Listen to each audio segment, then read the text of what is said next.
Live from David Allen Memorial Ballpark in downtown Enid, Oklahoma, the final game on night number 3 of the NJCAA Division II World Series presented by Advanced Pierre Foods. And on the way, it's a winner's bracket contest as the Heartland Community College Hawks out of Illinois at 52-6 will take on the Madison College Wolfpack at 44-11 out of Wisconsin. Glad to have you with us. It's a gorgeous night in downtown Enid, a few clouds building off to our south and our east. But for the most part, we have clear, sunny skies. It's a very hot night and a slight breeze blowing out of the north. Lewis Foster is our producer-engineer. Back on the radio side in our Enid studios, Mike Nelson and Tom Nelson working NJCAA TV, and my name is Matt Howell. It's been more than 48 hours since Heartland and Madison have even played a game. These two teams played the first 2 games of the tournament on Saturday at 9 and noon respectively, and they've had to wait around to get to this winner's bracket matchup. Heartland a 5-4 winner over Catawba Valley Community College, and for Madison a 7-2 win over the Community College of Rhode Island. Both of these teams are built very much offensively, defensively, and pitching. They are both very well-rounded, but the thing that stands out, I think, the most is their offense. 2 of the top 14 teams in hitting. Heartland a .339 collective team batting average. Madison is 14th in the country at .335, just 4 points behind, and these two teams can really swing it. The other thing about these two teams is they were both here at the World Series last year, and that's why they probably, well, in my opinion, got through their first-round games. The experience of being here in Enid pushed them to victories over teams that hadn't made it to the World Series. One, not at all, the other one in quite some time. But it's Madison and Heartland coming up in the winner's bracket. The winner will move on, get one more day off, and put themselves in a prime position Wednesday night. More pregame is on the way, as this is the NJCAA Division II World Series presented by Advanced Pierre Foods.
We're just moments away from first pitch between Madison College and Heartland Community College, our final game on this outstanding Memorial Day. Don't forget what this day is about. Thank you to all you men and women who have or are currently serving us in the military. Earlier today, it was Western Oklahoma State beating Scottsdale Community College by a final of 8-5. Then in our last game, Catawba Valley, North Carolina, knocked out Lackawanna 11-1 in 8 innings. The winner of this game will get a day off and play 7 o'clock on Wednesday night against the winner of tomorrow night's late game between Western and Des Moines Area Community College. The loser of this game has to come right back tomorrow and play at 3:30 against Catawba Valley. So a very important game. You win, you get that day off, and your number 1 might be ready to go for that contest 2 nights from now. But it's Madison College out of Madison, Wisconsin, Heartland Community College out of Normal, Illinois. Winner's bracket game is on the way next. We'll pause one final time. Your starting lineups and the first pitch are on the way. This is the NJCAA Division II World Series presented by Advanced Pierre Foods.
Glad to have you back with us at David Allen Memorial Ballpark. We are nearly set for baseball as Heartland Community College will be the home team. They'll take the field momentarily. We invite you to interact with us here at CTV Sports. There are a number of ways to do that. If you're a Facebook fan, go to facebook.com/CTV Sports. Leave us a message. We'll give you a shout out wherever you are in this great nation or across the world. If you're a Twitter fan, send us a message via Twitter with the hashtag D2Series. That's D and then the number 2 series, or you can message us directly at CTV Sports. That's at CTV Sports, hashtag D2Series, or facebook.com/CTV Sports. Heartland will hit the field, so time now to set the Madison College lineup. Mike Davenport's team is ranked number 5 in the country at 44-11. Leading off is the shortstop Ryan McShane. Batting second, the second baseman Luke Maldonado. Hitting third is the first baseman Trayson Vavra. The cleanup hitter is left fielder Landon Tenhagen. Batting fifth in center field, Bryce Barsness. Batting sixth, the catcher Jake Page. Hitting seventh and right, Nathan Pollock. The eighth place hitter is DH Josh Rolls, and batting ninth at third base, John Divovek. On the mound this afternoon, or this evening I should say, for Madison is Tyler Tickey. The numbers on Tickey: he is 5-0 with a 2.85 ERA. His 12th appearance, 41 innings. He has allowed 13 earned runs, striking out 37 and walking 10. So for Madison, McShane, Maldonado, Vavra, Tenhagen, Barsness, Page, Pollock, Rolls, Divovek, and on the mound, Tyler Tickey. The defense for Heartland Community College in left field is Andre Sapena. Aaron Vogt will play in center with Andrew McCafferty in right. The third baseman is Chad Klein. Cody Bobbitt plays at shortstop. Second baseman is Michael Collins with Dylan Johnson at first. Behind the plate, Mike Wieland and Aaron Hauge will make the start on the mound. Hauge is a left-hander, 6 foot, 175 pounds, and a sophomore from Homewood, Illinois. Some of the numbers this year on Hauge. He's had a very nice sophomore season after pitching well last year in the World Series. He is 10-1 with a 1.98 ERA. He comes in ranked 18th in the country in strikeouts per innings pitched. He has pitched in 68 1/3 innings, and he has struck out 90. 90 strikeouts to 30 walks. That's a 3-to-1 strikeout to walk ratio. An outstanding ratio for Aaron Hauge. And he faces a Madison lineup that hits .334 collectively, ranked 14th best in the entire country. Stepping in from the right side is Ryan McShane, and we are nearly set for baseball.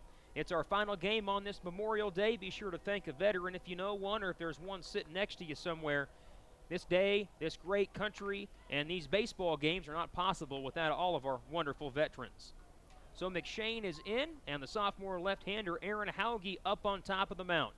Third baseman Chad Klein pulled in even with the bag. The crowd is ready. Another great crowd supported by this community. The windup and the first pitch of the night is low for a ball, and we are underway. First pitch a little bit late, 34 minutes late to be exact. It is 7:34 and a very warm night across all of northwest Oklahoma. The 1-0. There's a strike over the outside corner. In fact, right now it is 93 degrees. I'd say that's warm, especially for 7:30 at night. Outfielders shade their eyes. Center fielder, left fielder have to deal with the sun. There's a fly ball foul over the right side by McShane.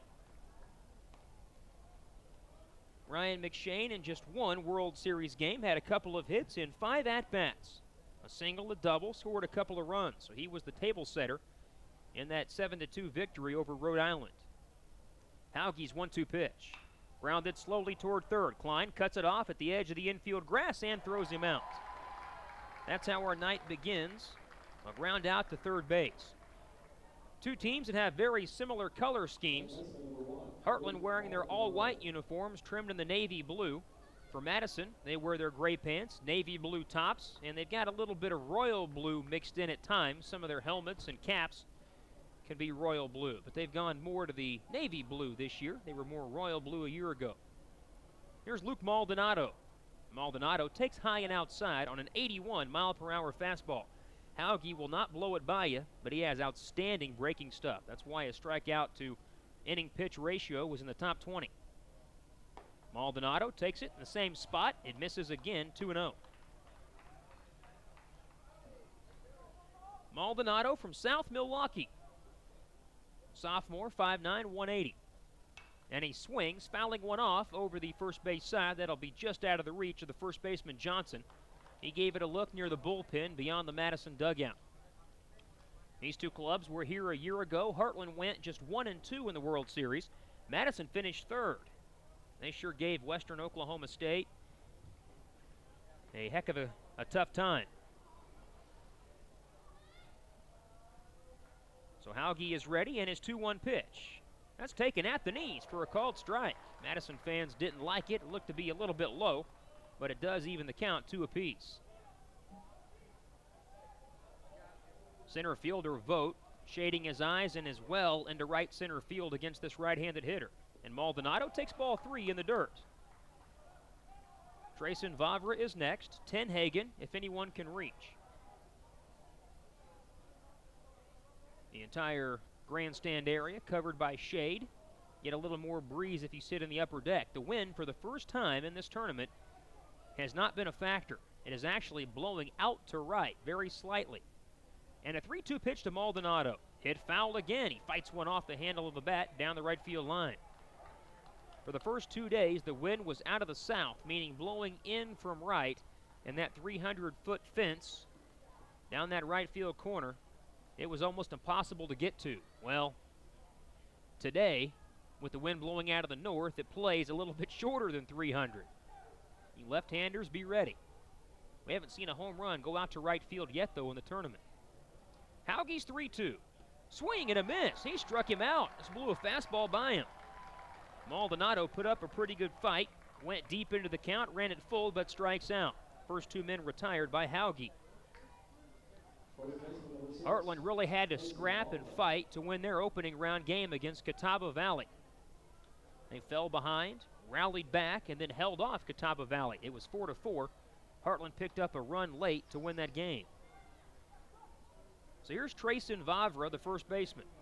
Vavra, he and his brother both played in the World Series last year. The fastball is low and inside. Chad Klein playing back at third. Second baseman Collins onto the right field grass. Hauge's 1-0 pitch. Popped him up. Is it playable? Johnson over in foul territory. Runs out of room. Lady with the baby gets the heck out of the way. I like that play. Baby in her arms. She didn't try to make the catch. She said, I'm out of here. Like to say hello to Blake Baker. He says he's watching Heartland and Madison here at the D2 Series. Glad to have you as one of our viewers on NJCAA TV. They are playing Vavra to hit the other way and leave him all of the left field corner. I mean, all of it. He takes a curveball right down central. Beautiful pitch by Hauge on the bender. 1-2 on Vavra. Nobody on, 2 outs, just underway. Our winner's bracket contest. And the Heartland left-hander comes home. He missed low and inside, stumbling as he came off the mound. Looked like Hauge landed just a little bit funny. He's doing some ground maintenance, working the dirt with his feet, filling up that hole. Vavra trying to extend the inning to Tenhagen, who stands in that on-deck circle just outside the dugout. Another good crowd here tonight. These feature games have been very well attended. In fact, the whole tournament's been well attended. The overhead wind and a 2-2 pitch. Skipped in front of home plate. Not enticing enough for Vavra, so we go full. Hauge's throwing a bunch of pitches here in the first inning. He went deep to Maldonado, struck him out. Now is in a 3-2 count to Vavra. With these 9-inning games, which is not always what teams play during the regular season, it taxes your pitching staff if you don't keep that pitch count low. Hauge's 3-2. Ground ball tapped to the left of the mound. Hauge has to hurry. He fields, he throws, and he throws it away. Down the right field line, but backed up nicely by McCafferty. Vavra cannot advance. We'll see how they score it. More than likely an infield base hit for Trayson Vavra. That was a swinging bunt, and Hauge, falling off that side of the mound, tried to make a play, but it will be an infield single for Vavra. First base runner for Madison, and Landon Tenhagen will have a chance to hit. Tenhagen, a .368 batting average with 46 RBIs.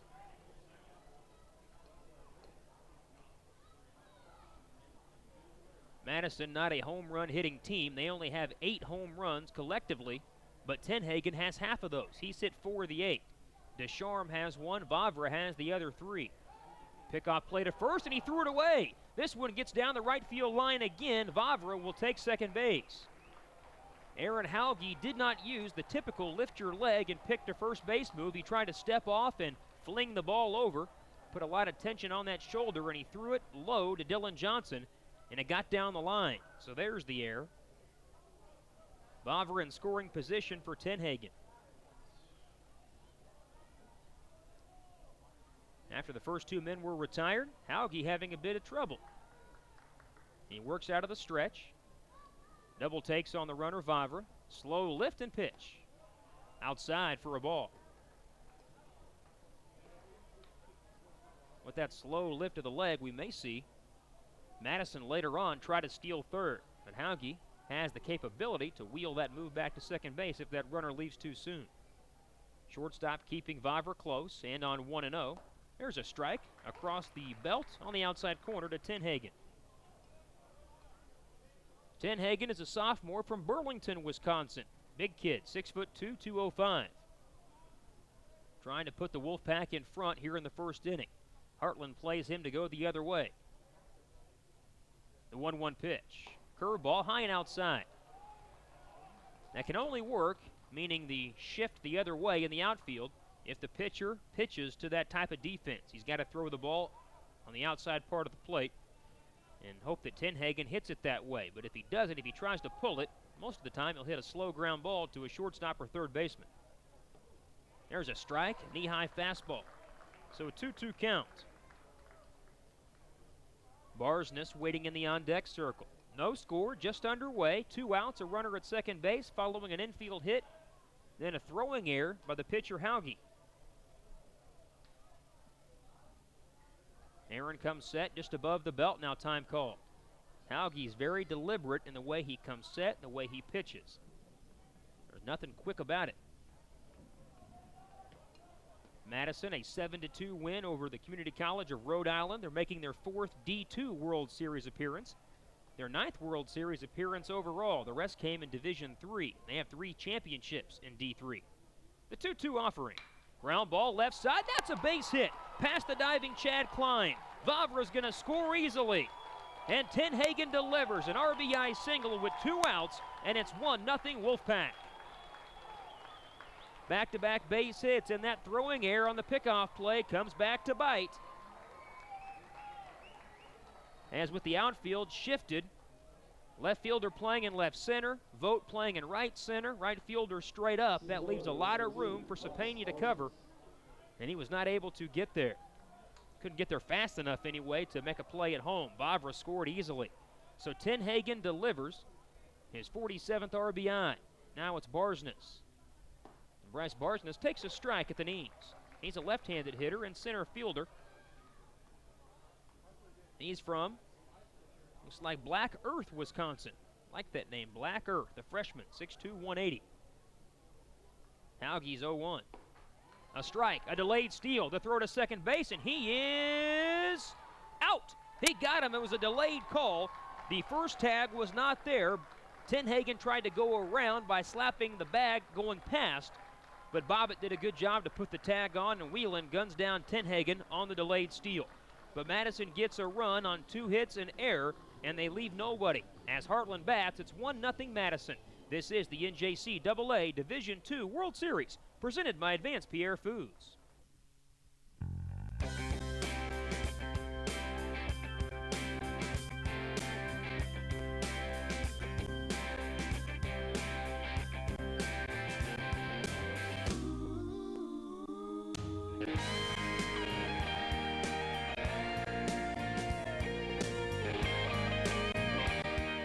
To book your Enid getaway, go to visitenid.org or call 877-999-ENID. The thrill of victory on the baseball field is a direct result of the hours of practice in the batting cage and the bullpen. Bottom line, it takes hard work when nobody's watching to join your team on the big stage as you compete for a World Series title. Advanced Pierre Food Company believes in supporting all Enid sports programs and local events, and they are proud to sponsor the NJCAA World Series. Advanced Pierre Food would like to wish the players, coaches, and fans good luck in the JUCO World Series. Let's play ball from Advanced Pierre Food Company.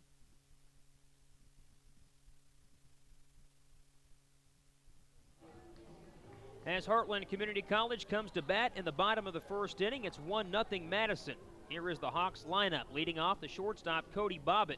Batting second, in center field, Aaron Vogt. Dylan Johnson, the first baseman, hits third. He's followed by cleanup man and DH Mike Filoni.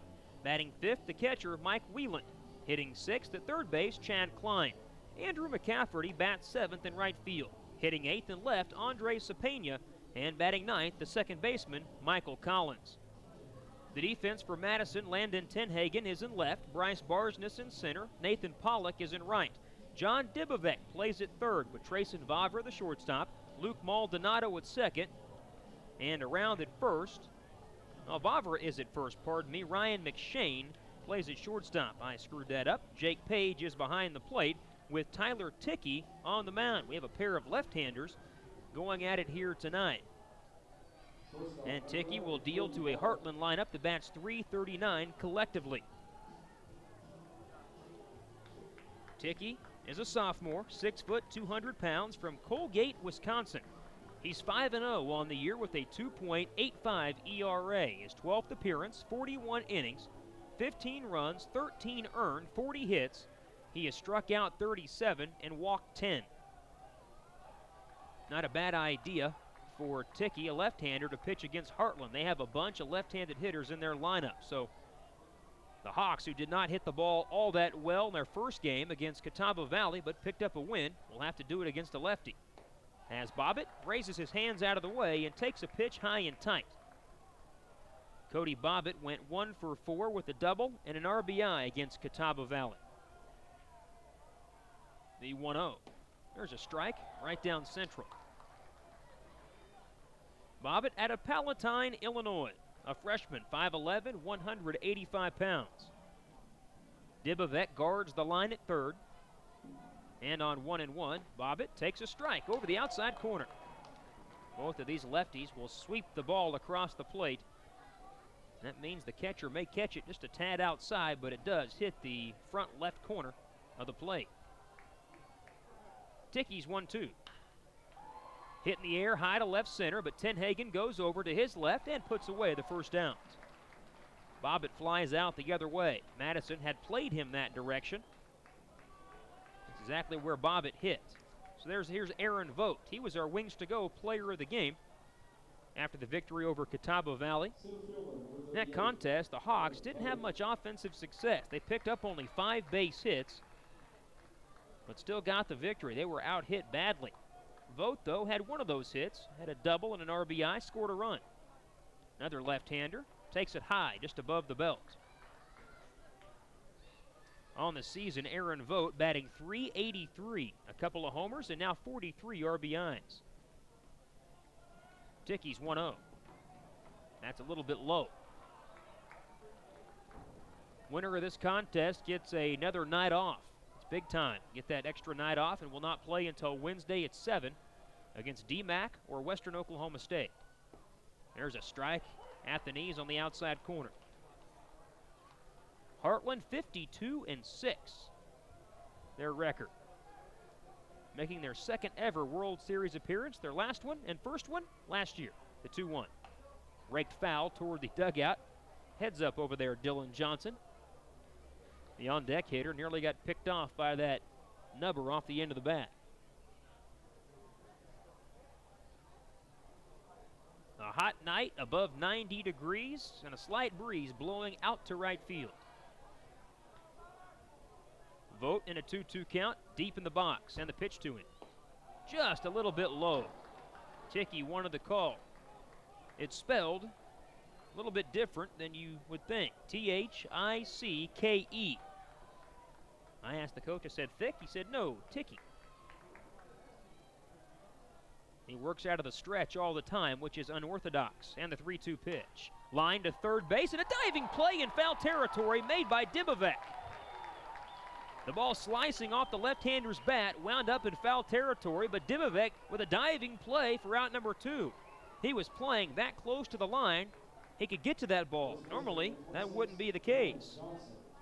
But the way that Madison has set their defense up, Dibovec is really only 3 steps off of the foul line and playing deep. So 2 are away, and here is Dylan Johnson, one of the most prolific hitters in all of Division II junior college baseball.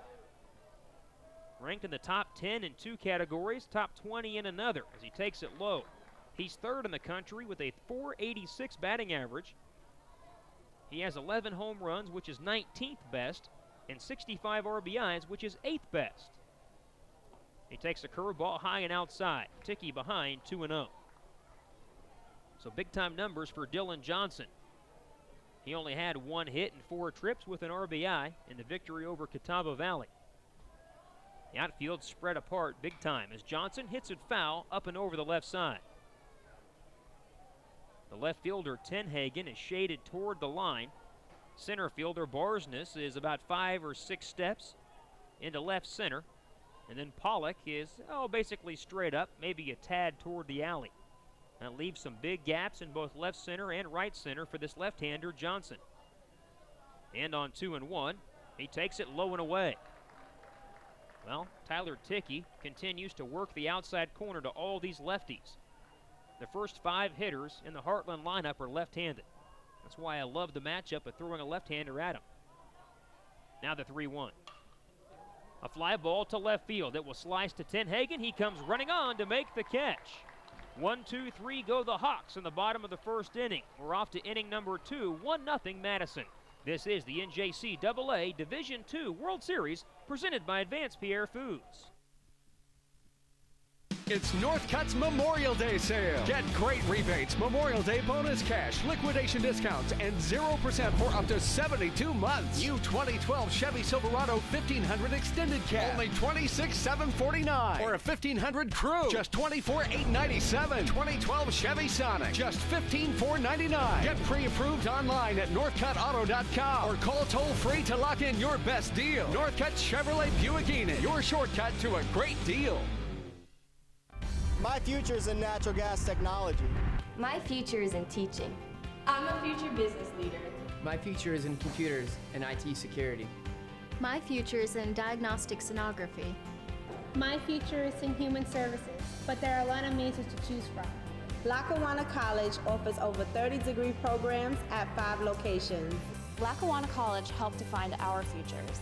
Call or visit today and find your future at Lackawanna College.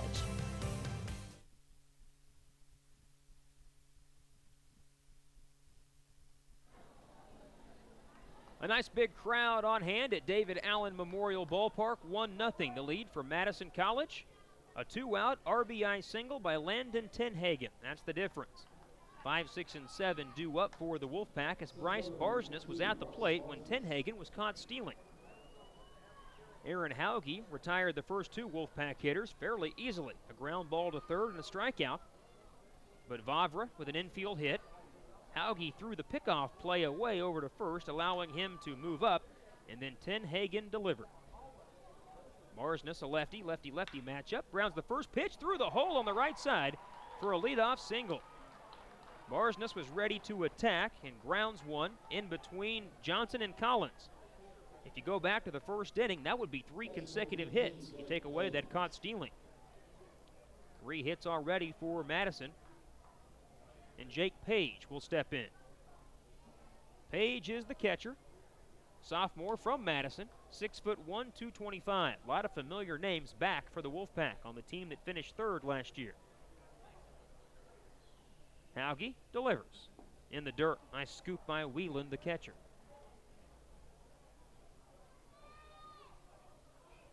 The World Series puts teams from all across the country one location. Just love the fact that we've got teams from the Southwest, from the Northeast, the North, the Southeast. The 1-0, runner goes, a hit and runs, a foul ball back up and over the press box. Madison trying to start the runner, but Page fouled it up and back over.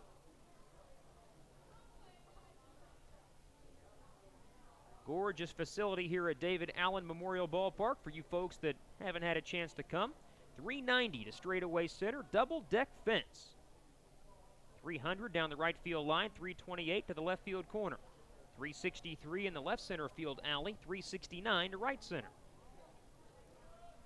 Page is showing bunt. Hauge pitches. It's a slash. Swing and a miss. Snap throw to first, and he is safe. Just back in ahead of the tag is Barsness. Page tried the old slash. The slug bunt. Show, pull back, and then swing. Catcher Whelan was ready to wheel. He fired down to first base. Barsness just got back in ahead. Jake Page, right-handed hitter. Down a ball and 2 strikes as Hauge delivers.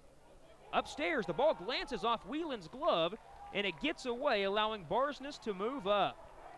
Just an old-fashioned pass ball. Whelan just didn't catch it. He had to stand up out of his stance, but he should have caught that ball. He didn't, and now a runner in scoring position with nobody out. Jake Page, a .311 hitter this year with 26 RBIs. Wonder if Hauge crossed up his catcher. Whelan has gone out to talk with Aaron Hauge. They may have had some mixed signals. The outfield plays straight away for Jake Page, right-handed hitter. All he's trying to do is shoot one to the right side and get that runner from second to third. Hauge needs a strikeout. He has 90 this year. The pitch.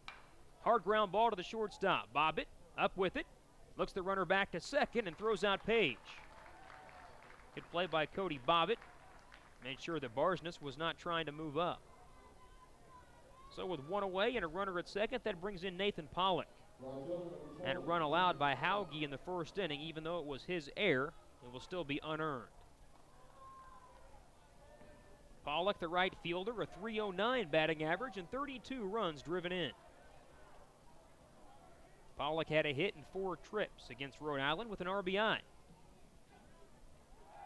Wraparound move, check on the runner, no throw.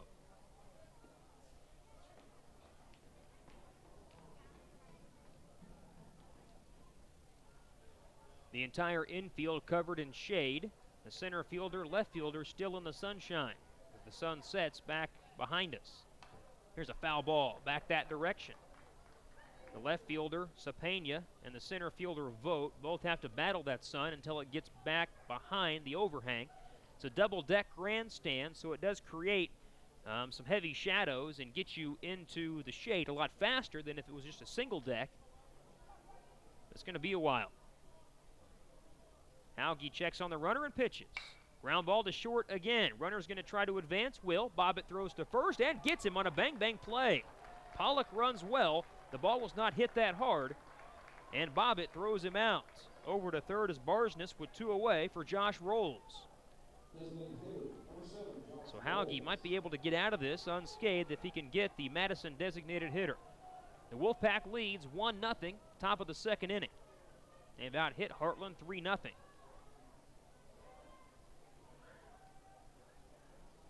Rolls bats from the right side. He's a sophomore from Sun Prairie, Wisconsin. And he takes a strike as Hauge challenged him inside with a fastball. Rolls a .333 hitter. 20 runs driven home, no home runs. 2 outs and a runner at third. The 0-1 pitch. Rolls squared to bunt and took 2 high. That'd be an interesting dynamic. Drop down a bunt with 2 outs. That certainly got the attention of Klein at third and Johnson now at first. They'll both come in a few steps. Now Johnson will back away. Hauge, the left-hander, delivers the 1-1. Low and inside. The ball sweeps across the plate. And Hauge works off that first base side of the rubber to get even more sweeping action. Almost like he's throwing across his body to get to the inside corner against a right-hander. It does help him reach the outside corner fairly easily. On a 2-1 pitch, Rolls, swings and misses. He was late. Rolls had just 1 at-bat against Rhode Island, failed to get a hit.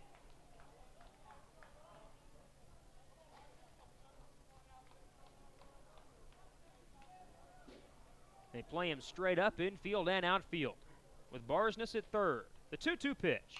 Hit foul deep down the right field side. If Rolls could reach, Dibovek would be next. This Wolfpack team making their 4th appearance to the World Series. 9th overall. Nice tradition that Mike Davenport has continued. Hauge trying to get out of the inning with nothing doing. The 2-2 pitch. Ground ball to short again. Bobbitt has to charge. He picks it up, throws across, and Cody Bobbitt takes care of 3 men in a row to get around that leadoff base hit. A runner left for the Wolfpack is their first. As Heartland bats in the bottom of the 2nd, it's 1-0 Madison. This is the NJCAA Division II World Series presented by Advanced Pierre Foods. Hey Monique, wait up. Manny, good to see you. Wow, great outfit. I got it on Park Avenue. Park Avenue? You're a classy lady, Monique, but can you afford to shop on Park Avenue? You can if it's Park Avenue in Enid, Oklahoma. I got this outfit for only $5 at Park Avenue Thrift. Park Avenue Thrift? What's that? It's a thrift store in the 500 block of South Grand, right on Park Avenue. They have anything you could want, even outfits like this one at ridiculously low prices. Is it exclusive? Can you get me in, Monique? Of course, anyone can shop there. That's why they call it Enid's own community thrift store. And the best part is that 100% of the profit is given back to the community. Would you like to go with me? It's just up the street. I'm no dummy. Let's go.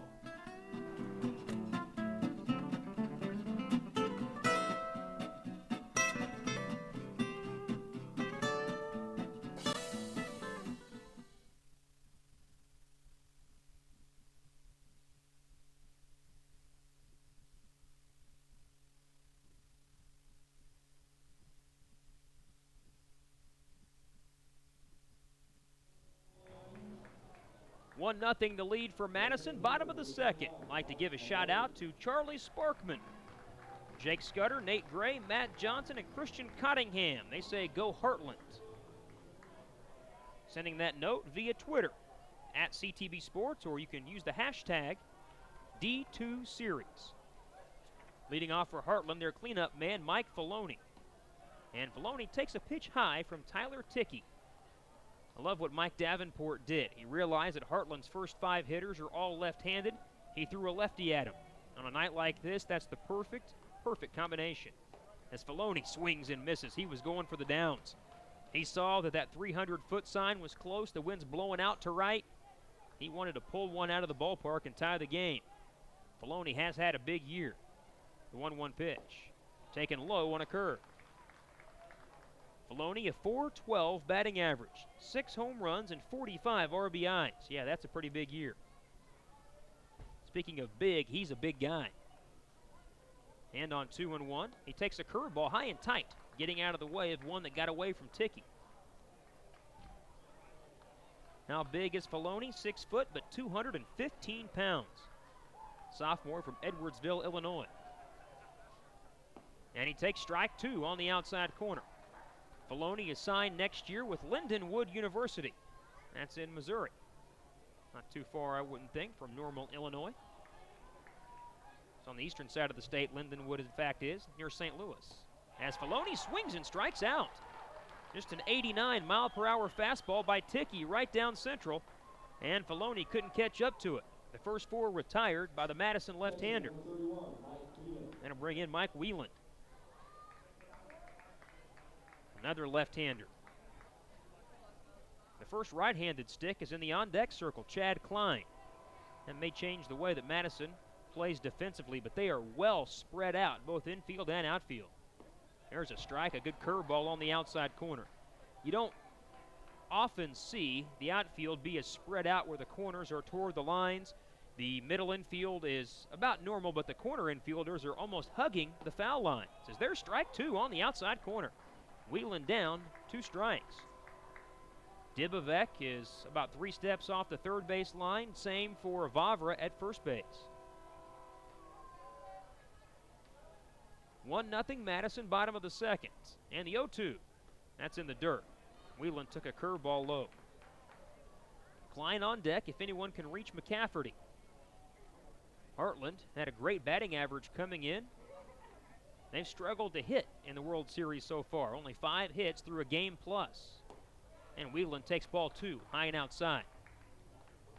They were a .339 hitting club with 30 home runs. And the pitching in the tournament has kind of held that in check. Tyler Ticky comes set and on 2-2. A ground ball off the front foot of the hitter. Kicks out to first base. But Wheeland went down in a big pile after he hit that front foot of his. While Mike Wheeland dances around momentarily, we'd like to ask you to stay with us. After each and every game of the Division II World Series, we'll name our Wings to Go players of the game. Wings to Go at the corner of Cleveland and Garriott and Enid. They've got burgers, salads, wraps, and a whole lot more. And, of course, they're simply great wings. Go by, see Brian Hacker and the crew at Wings to Go, sponsor of our players of the game, one from each side. Wheeland is ready after tapping that foul ball off his toe. And a 2-2 pitch. Ground ball pulled to second base. Maldonado sucks it up and throws him out. Right now, Tyler Ticky has absolutely pinpoint control. He's putting the ball exactly where he wants. Working guys away, working guys in. Now they'll have to deal with a right-handed hitter for the first time. Let's see how that goes. Madison, though, will not change up defensively. They're still going to stay spread out and leave a lot of gaps out there. Up the middle on the ground, into the power alleys, and now down the left field line as the left fielder back to a more normal position. Ticky, like a reliever would do, working out of the stretch position all the time. And he pitches to Klein and fires a fastball on the inside corner, a strike.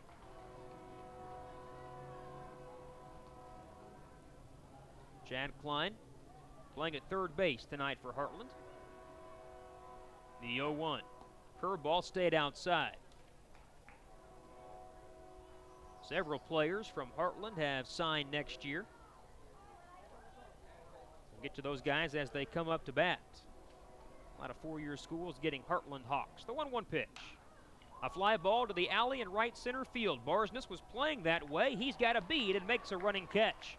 6 up, 6 down, retired by Tyler Ticky. We're through 2 innings here in this winner's bracket matchup. Madison leads Heartland 1-0. We'll pause. This is the NJCAA Division II World Series presented by Advanced Pierre Foods. Let me tell you about my college, Lackawanna College. A 2-year, highly respected college that can prepare you for a career or to move on to a 4-year program. 5 regional locations, over 30-degree programs, and more. I'm a future paramedic who found my future at Lackawanna College. Call or visit today and we'll help you find your future.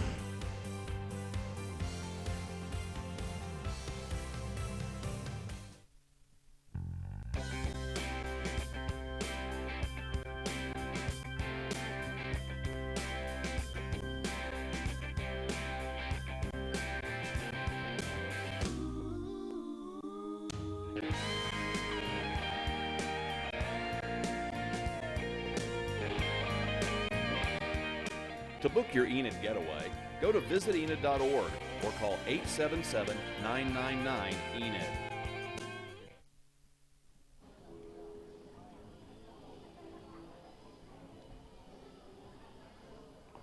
One nothing Madison, top of the 3rd inning. One of the former players from Madison College has a brother still on the team. Tanner Vavra says he's watching his Wolfpack family make another run for a ring. Tweeted us at the hashtag D2Series. So hello to Tanner. Miss having you here, but your Madison family right now in the winner's bracket and a 1-0 lead over Heartland in the 3rd inning. Hauge has allowed 3 base hits, but just 1 run, and an unearned run due to his throwing error. John Dibovec leads it off. The Madison third baseman, McShane and Maldonado will follow. The fastball is low and outside. This year for Dibovec, a .290 batting average and 15 runs driven home. He takes it low. Hauge so far has not had many control issues. No walks, 1 strikeout. But he has been hittable.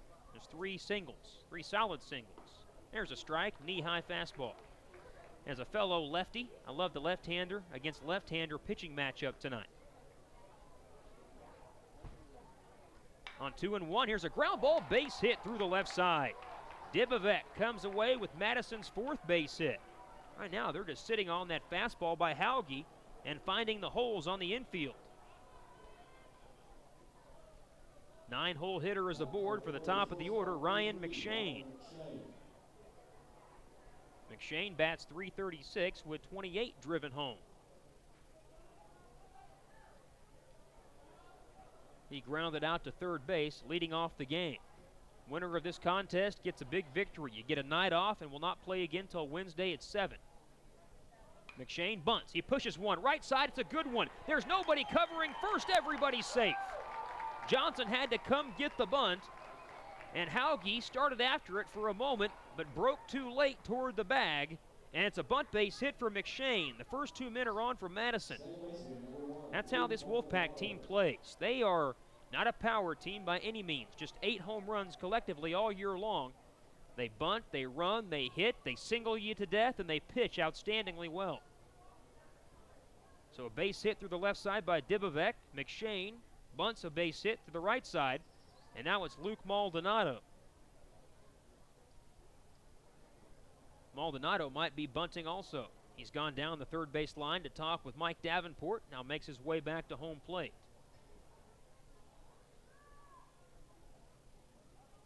Outfield is deep for Heartland. Corners are playing in. They are guarding against the bunt. Bobbitt, the shortstop, will move in behind Dibovec, trying to keep him close. Hauge out of the stretch. Pitches. It's bunted. Left side. Hauge cannot get it. Nobody can get it. It's another bunt base hit. Hauge was falling off that side of the mound. Didn't attempt to make the play. He thought that Klein would come get it really easily, and Klein stayed back thinking that Hauge was going to take the ball. Miscommunication is the 3rd hit in a row, and they're loaded up for Madison with nobody out. Another outstanding bunt, this one by Maldonado. In a conference coming to the mound from the pitching coach at Heartland. Right now the Hawks are in a little bit of hot water. 3 consecutive hits to start the 3rd inning. Trayson Vavra, the 3rd place hitter, is due up next. In games from earlier today, Western Oklahoma State beat Scottsdale, Arizona 8-5. Western scored a bunch of runs late, then held off Scottsdale, who got 3 in the 9th inning, but not enough.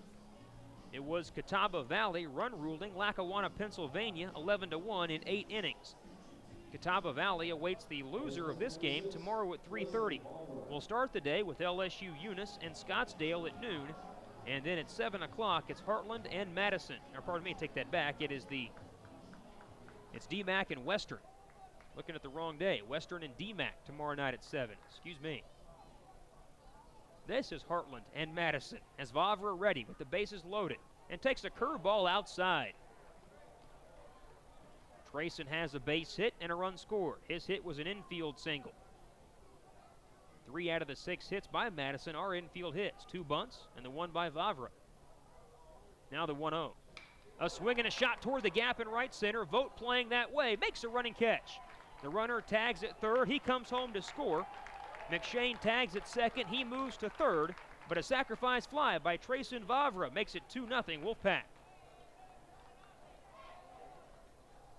Good piece of hitting, and if not for the way Heartland had their defense set up, they had Vogt shaded that way. That ball might have been in the gap and multiple runs.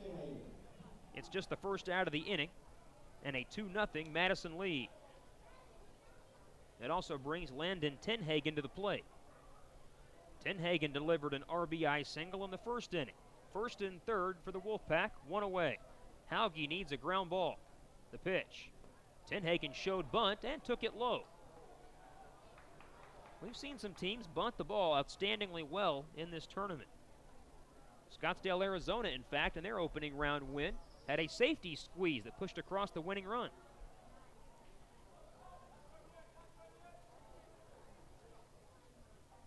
Hauge out of the set position. Checks and picks to first base. Low throw, nearly got away again.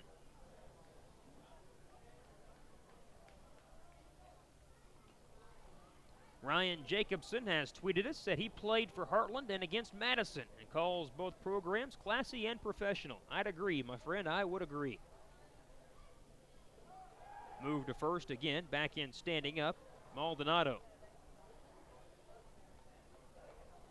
Both Coach Davenport and Coach Metzger, two of the nicest guys you'll come across. The Heartland outfield is swung around. They leave a big gap down the left field line for Tenhagen. And the pitch. He bunts it. It's a good one. A run's going to come home to score if the ball stays fair. It hugs the line and goes foul at the very last moment. Wow. A break for Heartland. What a bunt by Tenhagen, almost. He pushed a safety squeeze up the line, and the ball stayed on the grass until it got 10 feet away from the first base bag and finally fell off the grass and kicked foul. That was going to be a bunt base hit for Tenhagen. Right now, Madison, they're not afraid to bunt the baseball, and they've done it well. They play small ball, they know their strengths, and they play to them.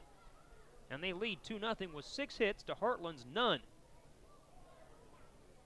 Hauge is ready. Checks on that runner and the pitch. The runner goes from first. The pitch, a ball, and there's no throw. Whelan puts it in his back pocket.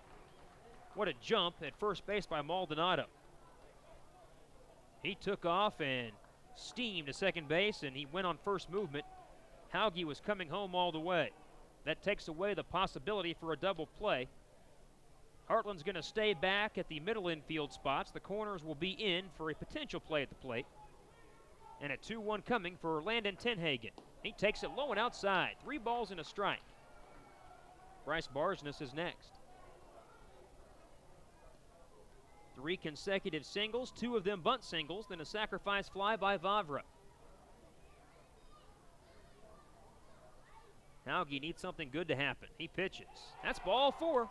And Tenhagen gets a walk to load the bases. First walk allowed by Hauge, and he is in some trouble. A young man coming in that was 10-1 this season. An ERA of less than 2. He's already given up 2. And Heartland's going to get some bullpen help racing down that direction. They got a couple of right-handers headed that way.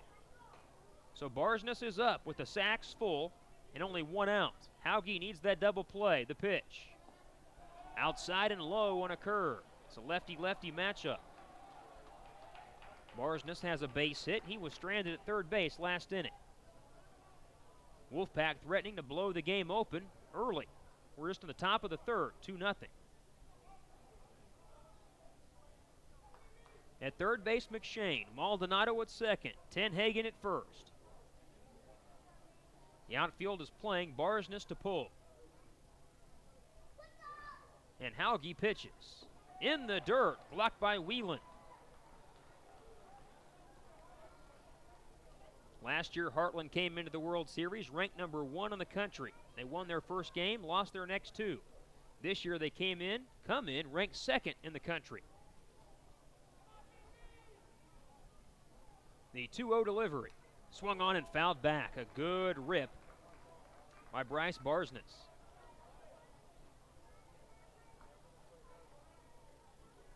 Madison has already pushed 1 run across and has the opportunity to push a whole lot more across.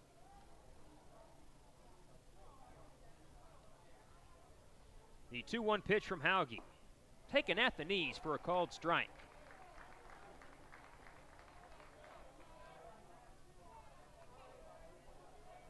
Last year for Heartland, they beat Yukon Avery Point in their first game. Lost to Jones County, Mississippi, who they wound up being the runner-up in the country, as the 2-2 fouled off over the left side. And then Cecil College, Maryland, knocked out Heartland on the 4th day of the tournament.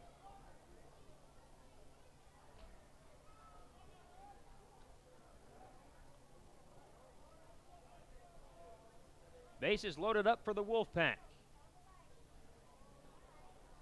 Hauge comes set. He checks. The 2-2 pitch. Ground ball to short. The shortstop went the wrong way. It's a base hit to left field. 2 runs are going to come home to score. McShane followed by Maldonado, and it's a 4-0 Madison lead. The runner might have shielded that ground ball from Cody Bobbitt. He took a step the wrong way on what could have been and probably should have been a double play. Barsness a 2 RBI single. That was such an odd happening to see Bobbitt go the wrong direction. He took a step to his left when the ball was to his right. If he goes initially to his right 1 or 2 steps, he turns a double play and the inning is over. And now Nate Metzger will come out of the dugout. That should be all for Aaron Hauge. But you got to give a lot of credit right there to Luke Maldonado. He got himself in the way, kind of between the baseball and the shortstop. And maybe that forced Cody Bobbitt the wrong direction. So Coach Metzger is out. And there goes the call to the bullpen. Let's step aside. 4-0 Madison, and the inning rolls along when we continue. Top of the third. This is the NJCAA Division II World Series presented by Advanced Pierre Foods.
Bullpen very early in this one. 4-0. The lead for Madison over Heartland. Taryn Vavra says, let's go Wolfpack. Says Trayson is making the family proud. The new pitcher is Ryan Byrne for Heartland. We saw Ryan in the game on Saturday, that victory over Catawba Valley. Byrne pitched a 2/3 of an inning, giving up 3 runs on 2 hits with a hit batter. First and second for Madison. Only 1 away for Jake Page. Page, the Madison catcher, in this inning. 4 base hits for the Wolfpack, 2 of them bunt variety. As Page takes a curveball low. Some of the numbers this year on Ryan Byrne. He is 3-0 with a 1.98 ERA. 38 strikeouts, just 3 walks on the season. Didn't have a strikeout or a walk in his 2/3 of an inning against Catawba Valley. They hit him around a little bit. 3 runs on 2 hits. The 1-0. A fly ball hit to the right center field gap. Vogt on the move. Still racing. Makes a running catch. Runner at second. Tenhagen tags. They're going to try to score him from second. Here comes the throw to the plate. He slides. It is safe. And going to second base is Barsness. Tenhagen scores from second base on a sacrifice fly to the right center field gap. As Aaron Vogt went toward the alley, he's caught the ball and stumbled momentarily. And Mike Davenport, aggressive as he could be, scored him from second base. How about that? That's an RBI sacrifice fly by Page, as Heartland's going to appeal at second base and see if Barsness left early. He did not. Tenhagen left early. He did not. Barsness now the runner at second. You hardly ever see that play. Scoring on a sacrifice fly from second base. Now it's Nathan Pollock. Byrne comes set. Pitches. and misses low with a changeup. Pollock bounced out to shortstop in the second inning. It's 5-0, the lead for Madison. 4 runs in this inning. Boy, they have sure taken full advantage of everything that they have built. There's a strike knee high, evens it up 1-1. Leadoff base hit through the left side by Dibovec. McShane and Maldonado had back-to-back bunt singles. Trayson Vavra a sac fly, walked to Tenhagen. Barsness an RBI single, 2 RBI singled, and Page that rare sac fly. The ball low, 2-1 on Pollock. He's the 8th man to hit this inning. Madison told me they got a workout in earlier today. After more than 48 hours since they're playing their last game. They played at noon 2 days ago. Here's the 2-1. Swing and a miss. Whelan, the catcher, thought about a snap throw, turned it down. Heartland played the 9 a.m. game on Saturday. Madison played the noon game, so they had to wait a long time to get to this 7 p.m. winners bracket matchup. If you lose, you play tomorrow. If you win, you get a day off and play Wednesday night. Byrne comes set. He checks, kicks, and pitches. In the dirt on a curveball, blocked by Pollock. Josh rolls in the on-deck circle. Nice crowd has built here at the ballpark. The skies have begun to cloud up as a thunderstorm system is built to our south and to our east. We should be in the clear, though. Here's the 3-2. Swing and a foul. Pollock stays alive.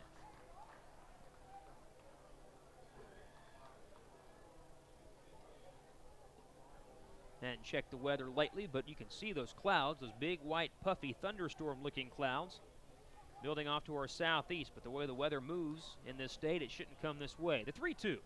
He walked him. Ball gets away from the catcher. Runner going to advance? He does, to third base. So Barsness is on at third, and Pollock draws the walk. He's at first. And Burns' struggles continue here in the World Series. To look at the Doppler radar map, we are definitely in the clear. There is a heavy thunderstorm, but well off to our southeast.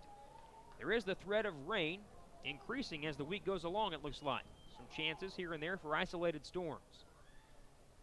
5-0 Madison. They put a storm of runs together, 4 in this inning alone. And they've batted around as Rolls is up from the right side. Ryan Byrne trying to put out the fire. Comes set, does the third to first move. Neither runner was going. Don't know if you fans saw this, but Major League Baseball is thinking about outlawing that move, making it a balk. The pitch. Hard ground ball to the shortstop. Bobbitt has this one. He'll underhand the feed to second and get the out on Pollock. The force play coming down.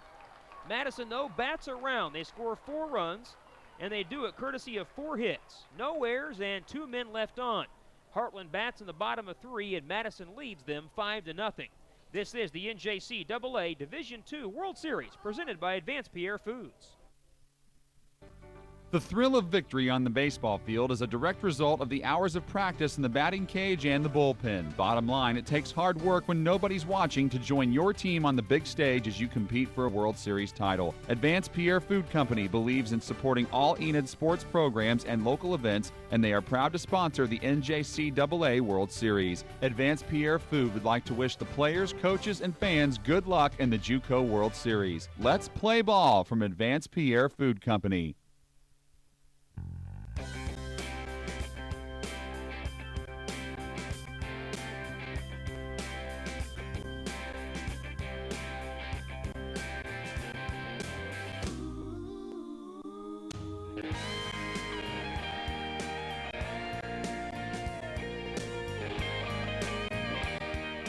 To book your Enid getaway, go to visitenid.org or call 877-999-ENID.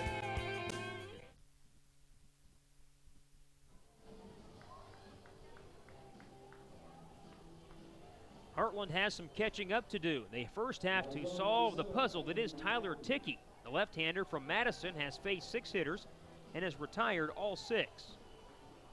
1 ground ball out, 1 strikeout, and 4 flyouts. He'll face another left-hander, Andrew McCafferty. McCafferty takes a strike in at the knees. Ticky, a left-hander, and 5 of the first 6 hitters, and now 6 of 7 of Heartland's first hitters are left-handed. The 0-1 ripped to right field, then it stays fair down the right field line, headed toward the corner. McCafferty will have at least a double. Pollock gets it back in, and there is a leadoff double for Andrew McCafferty. Great start for the Hawks. They have their first base runner and first hit, and that brings in Andre Cepena, the left fielder. Heartland has some catching up to do, though. It's been tough to solve this left-hander. Ticky has been basically pinpoint perfect until that base hit, that double by McCafferty to right. So here is Andre Cepena, the left fielder. And Ticky delivers to him. Swing and a miss. He challenged him on a fastball.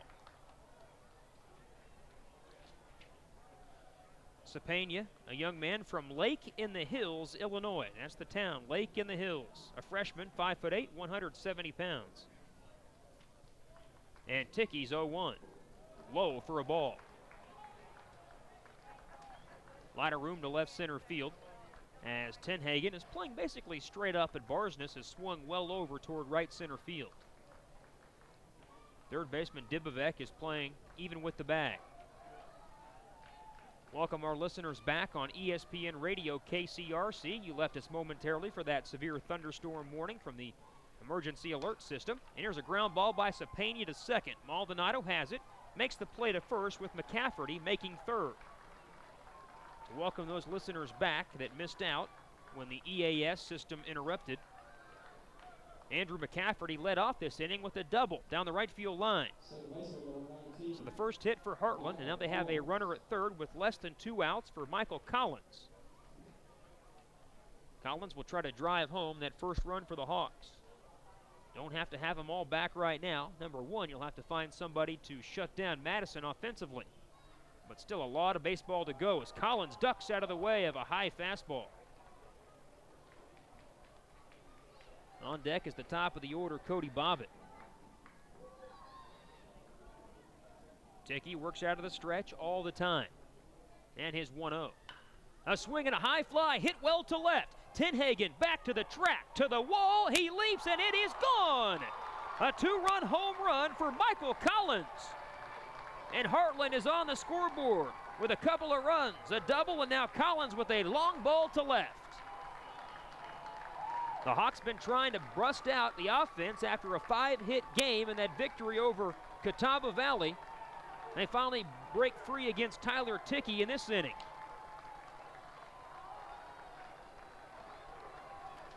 For Collins, just his second home run of the season, and a young man that came into the World Series hitting .205. He delivers a 2-run blast. Now it's Cody Bobbitt in the top of the order. Bobbitt flew out to left in his first look at Ticky, and he takes low and away. That might be the spark that Heartland needed. They've been looking for something to get them going a little bit. They seemed a little down, a little bit, well, maybe shell-shocked with the way that Madison had come out and played with a lot of passion, a lot of fire, getting 5 runs in the first 3 innings. And now the 1-0. A line drive base hit to left field. Perhaps the Hawks have figured something out against this left-hander from Madison. 3 hits in the inning, a double, a home run, and now a single by Cody Bobbitt. And it brings in Aaron Vogt. But first, a visit to the mound from the head coach at Madison, Mike Davenport. Want to remind all of our listeners or viewers, there are 3 ways to get a hold of us here if you want to interact with us at CTB Sports. Number 1 is on Facebook, facebook.com/CTB Sports.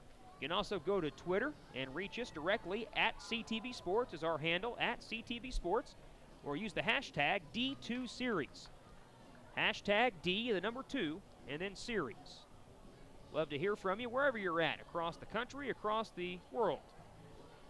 The great thing about internet radio and webcasting internet TV, there's always somebody watching. Nobody up in the pen for Madison, a long look, a long conference going on the mound. That'll give us a chance to tell all of our listeners that during this World Series, each of our teams that make it here is paired with both a local business or organization and a Little League team that serve as a host for their stay during their trip to Enid. Let's thank and recognize those host teams for the teams in this game. For Madison, they're hosted by the Enid Angels baseball team and Vance Air Force Base Focus 5-6 and Intrabank. Heartland hosted by the Enid Cardinals baseball and the Enid Young Professionals. Aaron Vogt takes a pitch low. A double by McCafferty. Cepena grounded out. Collins, the 2-run home run. A single by Bobbitt. It's now 5-2, bottom of the third. And Tyler Ticky is set. The 1-0 pitch. A strike over the outside corner. Vogt lined out to the third baseman Dibovek, making a diving play in foul ground. He's still playing. Dibovek is very close to the line and even with the bag. Move to first, and Bobbitt back in standing up. Heartland with 3 hits in the inning, trying to answer that big crooked number put up by Madison in the top of the third. Lefty against lefty. Another move over. Bobbitt back in without a tag. Just enough to keep him close. Heartland, a team coming into the World Series, had 206 stolen bases. That's a big number. Another move over. They got guys up and down their lineup that can flat out fly, and they steal bases at will. Bobbitt, in fact, coming into the series, 30 of 31. Can he get a read on the lefty and get going? He's not. And Vogt takes a strike over the outside corner. The Hawks tried to get some running game going in the victory over Catawba Valley, but Cafaro shut that down pretty well. They had a tough time really running much. Now they're 1-2. Way outside. Evens it up 2 apiece. Aaron Vogt with that line out in the first inning. Now 1 for 4 in the World Series with a double and an RBI. Teammate at first, 1 out, and the pitch to him. Ground ball pulled to the first baseman. Vavra has it, throws to second, out. Back to first, pitcher covers, safe. He was off the bag. Ticky had to dive to save the throw from the shortstop McShane, and he pulled his feet off the bag. So Vogt is safe after the fielder's choice. Bobbitt is out, 3-6. That was almost a highlight reel double play. He had Vavra throwing to McShane and then back to Ticky trying to cover the bag on the run. He had to lunge and go to his belly to save the ball, and his feet came up off the bag. That's out number 2, and here is Dylan Johnson, the Heartland slugger that leads the country, or is in the top 20, I should say, in the country in every major category. He could make this a 1-run game in a hurry. A 300-foot mark down the right field line looks inviting with the wind blowing a tad bit out to right. Ticky pitches way outside, just trying to stay away from these left-handed hitters. That's the plan of attack. Go away, away, away. It was a right-hander, Michael Collins, that greeted him with a 2-run homer over the left field wall. Now the 1-0. Curveball high and tight. Johnson stuck the elbow out for good measure, trying to get hit. Dylan Johnson next year going to attend Illinois State University. A number of players going to Illinois State. He takes this one outside. 3 balls and no strikes with Filoni waiting next.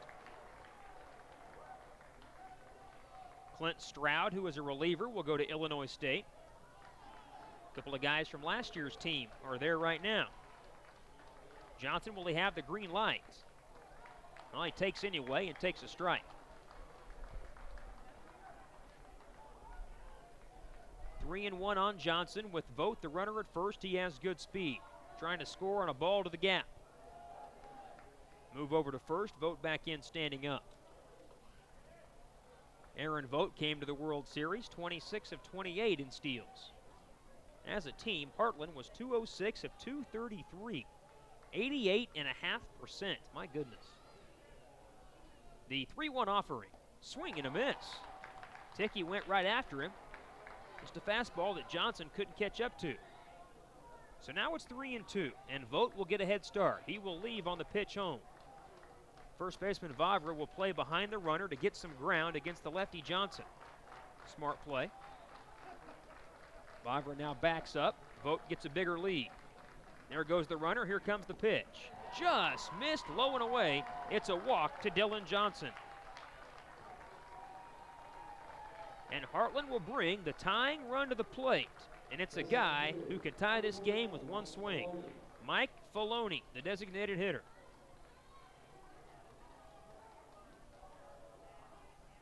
Filoni struck out in the second inning.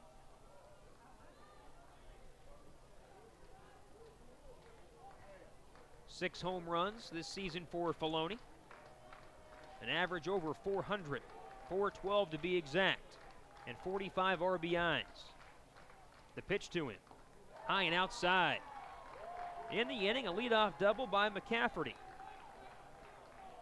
Cepena grounded out to move McCafferty to third. Collins a two-run home run. Bobbitt with the single, then a fielder's choice, and now a walk. The 1-0 pitch. That's a strike right down central.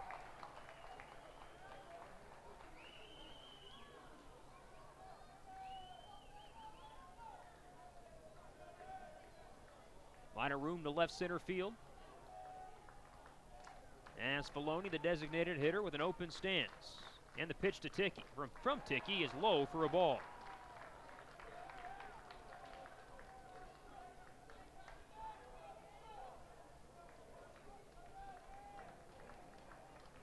There is some activity in the Heartland bullpen. We may see a new reliever in the next half inning. But 2-1 on Filoni, and the pitch comes home. Ground ball, chopped out toward the mound. Up with it, Ticky. He'll race to the bag himself, and he beats Filoni by several steps to end the inning. Heartland, though, gets on the board. The two-run home run by Michael Collins, part of a three-hit inning, and two men left stranded. After three in this winner's bracket matchup, it's Madison 5, Heartland 2. This is the NJCAA Division II World Series, presented by Advanced Pierre Foods. Let me tell you about my college, Lackawanna College. A 2-year, highly respected college that can prepare you for a career or to move on to a 4-year program. 5 regional locations, over 30 degree programs, and more. I'm a future paramedic who found my future at Lackawanna College. Call or visit today and we'll help you find your future.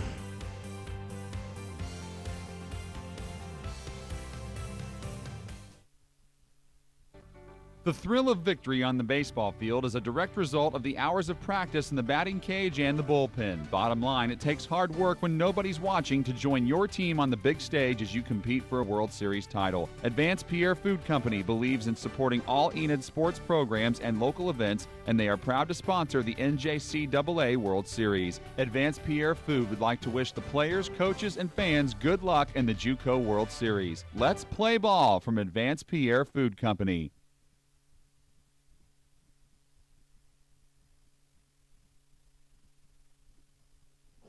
Heartland has gone back to the bullpen. They'll bring in a right-hander, Matt Lynch. Lynch, a sophomore from River Forest, Illinois. 6'1", 185 pounds. This year for Lynch, some of his numbers, his 12th appearance, he is 9-1 with a 2.87 ERA. 53 in the third innings pitched, 24 runs, 17 earned, 51 hits, 32 strikeouts, and 25 walks. So Lynch will come on. Ryan Byrne goes 2/3 of an inning and gets Heartland out of the jam that was the third frame. He allowed no hits, no runs, walked a man with no strikeouts. The starter, Aaron Hauge, 2 1/3 innings, 5 runs, all earned on 7 hits, a walk and a strikeout. So for Madison in the top of the 4th inning, John Dibovec will lead it off. Dibovec got the rally begun in the 3rd inning when he led off with a single.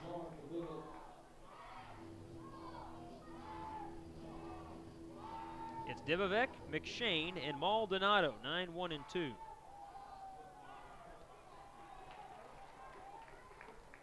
First pitch fastball, a strike down the middle from Lynch.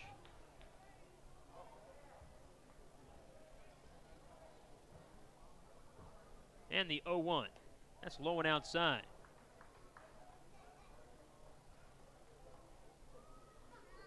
Madison College was 7 hits already, 5 runs. Heartland with 2 runs on 3 hits. And the 1-1. A high chopper out to shortstop. Good play by Bobbitt coming to get it. And from near the second base bag, throws out Divovek. Not an easy play. You got to read that hop. And Bobbitt came racing on to make sure he got the big high Baltimore chop out at second base. So it's back to the top of the order to Ryan McShane. McShane is 1 for 2 with a hit and a run. And a bunt base hit last inning. An outstanding bunt that he pushed out toward first and got it past the mound. Takes the first one low. Well, next from Lynch. A soft line drive to left. Cepena has to come on and play it on a hop. Andre Cepena didn't read the ball very well off the bat, then stumbled for a brief moment, and that took away any chance he was going to have to get there to make the play. Second hit for McShane, and Madison comes right back, right at Heartland. Now it's Luke Maldonado. Maldonado, the second baseman, is 1 for 2.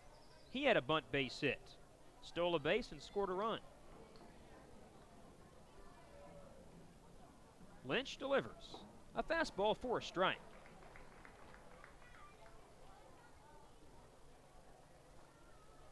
Heartland a winner 5-4 in their opening game over Catawba Valley. Got a run late to win it.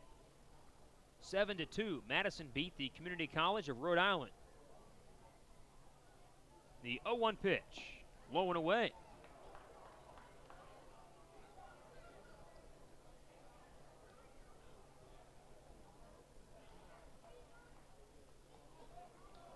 Lynch works off the first base side of the rubber. Johnson holds the runner on over there. Runner goes, a hit and run, swing and a miss, throw to second, off the mark. Backed up nicely by the shortstop, but McShane steals second base. I was talking about the fact that Heartland had several players that played for Illinois State. I was just told that Illinois State is 1 mile from the Heartland campus. That makes a lot of sense. 5 of the starters on normal days for Illinois State are former Heartland Hawks, so it's one program feeding another. Low and away is the next, a 2-2 count. McShane in scoring position, and Maldonado, a right-handed hitter, at the plate. 1 for 2 with a steal and a run. 5-2 the lead for Madison. We're in the top of the 4th inning. And the pitch. Ground ball chopped to shortstop. Bobbitt comes to get this one. He'll throw out Maldonado with McShane making third. Cody Bobbitt's been a busy guy at shortstop. He's taken care of 5 ground balls plus a lot more action in other ways out there. A lot of ground balls off these Wolfpack bats hit right to him. So with 2 away, a runner at third. Here is Trayson Vavra. Trayson, a lot of family and friends out there watching him. In fact, his dad is the hitting coach for the Minnesota Twins. How's that for a nice bloodline? Fastball low and outside. Vavra's had a nice night. A hit and a run in the first inning, and he had a sacrifice fly to the right center field gap in the 3rd frame. As Lynch delivers and misses inside. Madison got a run in the first inning, 4 in the 3rd. Heartland answered with 2 in the bottom of the 3rd. We can see some lightning way off in the distance out there by Stillwater. That's still a good 50, 60 miles away from us, as a strike is right down the middle.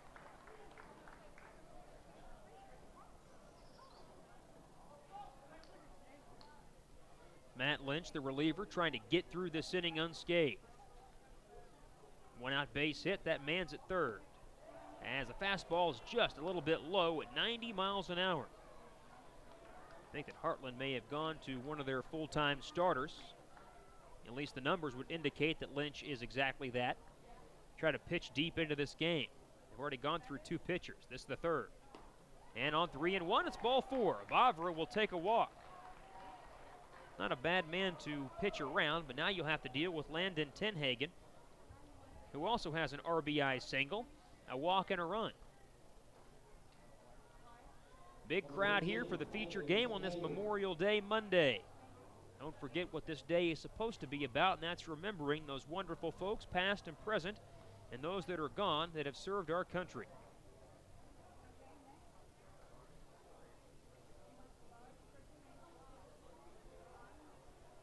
Lynch out of the stretch. The runner bluffs at first. Pitch is low. Vavra started but shut it down. That might have been just to get Mike Whelan thinking a little bit or to mess with Matt Lynch.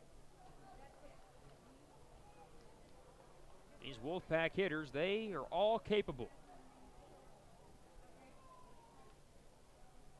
A lot of hitting room down the left field line. They're playing Tenhagen exactly the same way when Hauge was pitching. And he grounded one through that open left side. Step to third, look to first, a throw, but just a bit late as Vavra gets back in. Told you earlier that the major leagues are thinking about outlawing that move. Didn't really give much of a reason. I think some fans find it boring, but doesn't bother me. Now the 1-0. A line drive to right field. That's in for a base hit. It lands in front of McCafferty. In to score McShane. Vavra goes to third, and Tenhagen delivers again.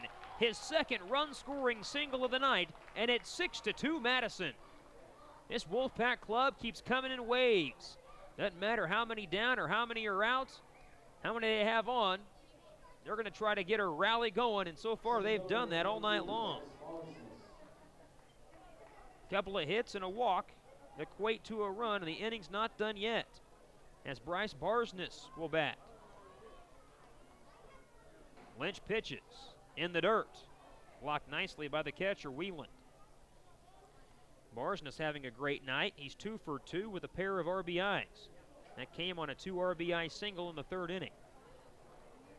6-2 Madison. They've got at least one of those runs back that Heartland picked up in the bottom of the third.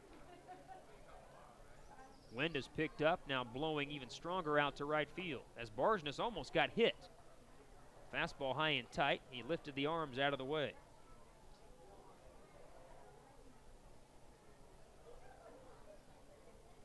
On the season for Barsness, a .355 average, 23 RBIs. As Lynch will step off. Trevor Burmeister from Big Cross Plains, Wisconsin fan club, watching and cheering for the Wolfpack. He says, go Madison. They have a 6-2 lead. The 2-0 pitch. A strike in at the knees. The starter, Hauge, went only 2 1/3. His shortest outing this season, 5 runs on 7 hits, a walk, and a strikeout. Ryan Byrne got the final 2 outs of the third inning. No runs, no hits, a walk.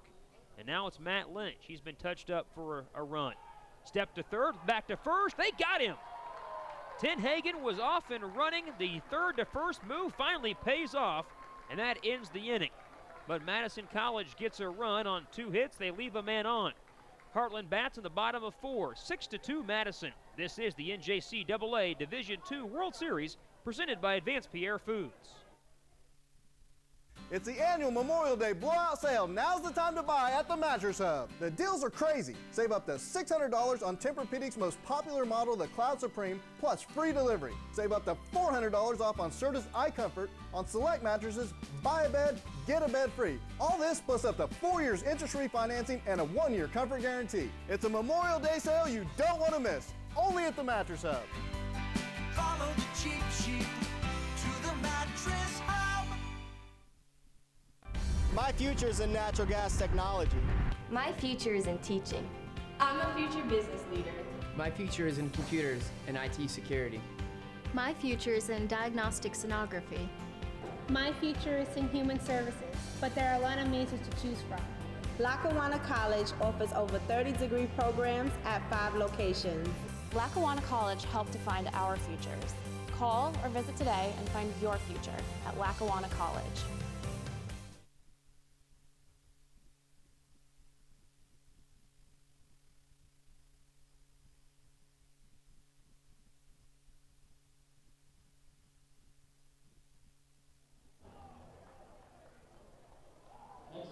Glad Glad to have you with us on this Memorial Day Monday night, along with Lewis Foster, the producer-engineer on our radio side. Back in our Enid studios, Mike Nelson and Tom Nelson with NJCAA TV.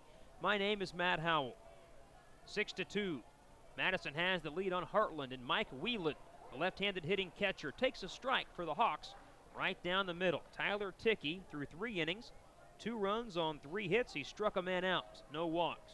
Actually, 1 walk. Should look again. And he misses low and outside with the curveball. Whelan, Klein, McCafferty, the 3 men due up in this inning for Heartland.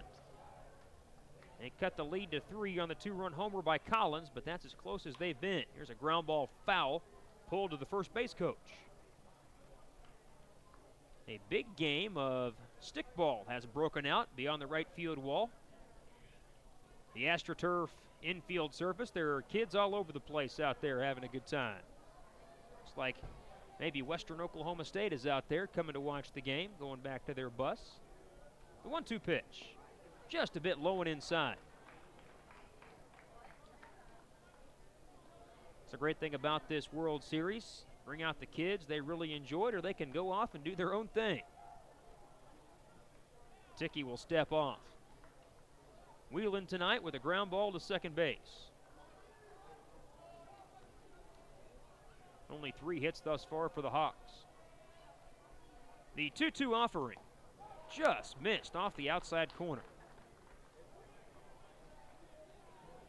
Ticky tries to pick the outside corner. He's trying to get over on that outer part and make these left-handers go the other way. Here's the payoff. Fouled back. Nice at bat by Mike Whelan.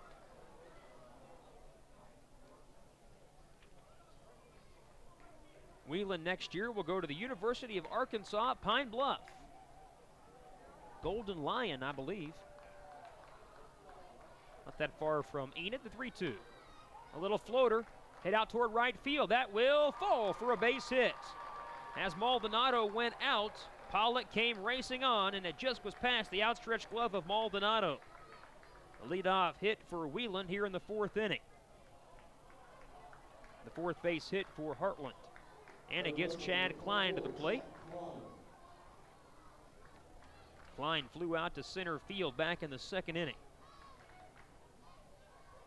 Klein is from Trenton, Illinois. 6'3", 200 pounds. And a freshman. I mentioned this on Saturday, but I was looking at the incoming freshman class for next year's Heartland team, and they have a young man from Mustang, Oklahoma. One of the rare guys that's out of that general area that will be on their roster. Jake Hinthorn. Enid High played against him this year, the 6A level. There's a strike on the outside corner for Klein. Heartland's getting a good one. That guy can play.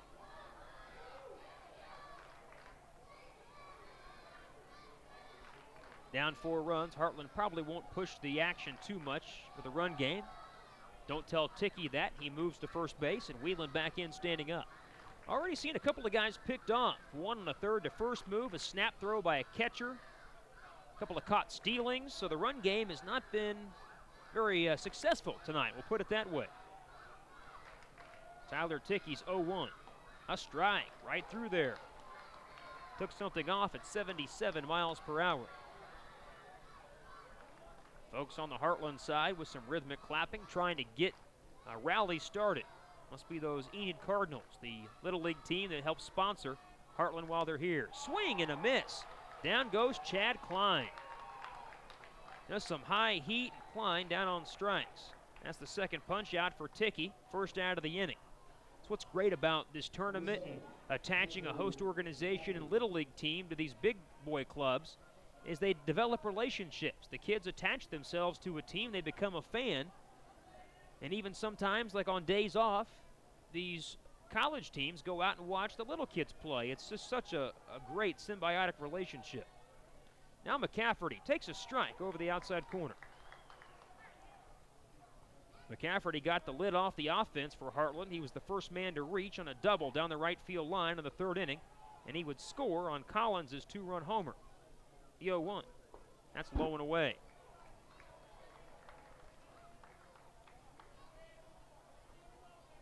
McCafferty with his first base hit in the World Series, now 1 for 3. Does have a couple of runs scored. Pickoff play to first. Wheeland back in, standing up. Bottom of the 4th inning, 6-2 Madison. 13 combined hits between the two teams and 8 combined runs. The 1-1 pitch. Low and away. Recognizing that curveball out of the hand has to be the toughest chore for the Hawk lineup, especially these left-handed batters. Trying to figure out if that pitch going to hit me. Is it going to be a strike? Is it going to be off the plate? Is it going to be in the dirt? Ticky has good stuff. He's been good tonight. Another pick off to first. Wheeland goes back in, standing up.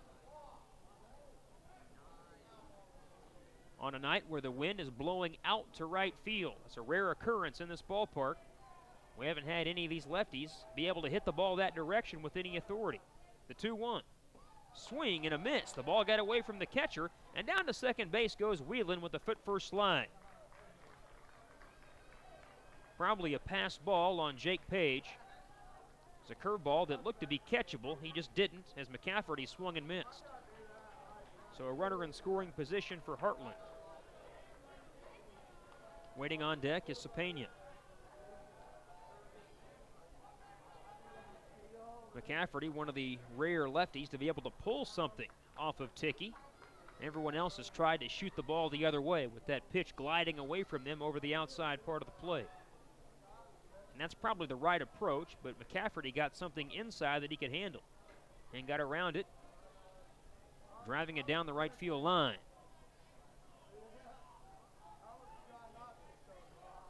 Ticky comes set, checks, and the 2-2 pitch. Strike 3 called, and McCafferty knew it. As soon as that pitch came across the plate, he was going back to the dugout. A strikeout for Tyler Ticky, his second in a row, third for the game, and there are 2 outs in the inning for Cepena. Cepena bounced out to the second baseman in his one at-bat. Can he come through with an RBI hit with 2 outs? They play him, well, basically to go the other way, leaving a big gap in left center field. Runner at second base on the pitch. Inside and nearly hit Cepena. He turned his body inward, just missed getting his left arm hit. Michael Collins, Mr. Home Run, waits next. Collins, an unlikely source for power, delivered a 2-run blast in the 3rd inning. The only offense thus far for Heartland. Before the 1-0, a wheel move inside to second base, no throw.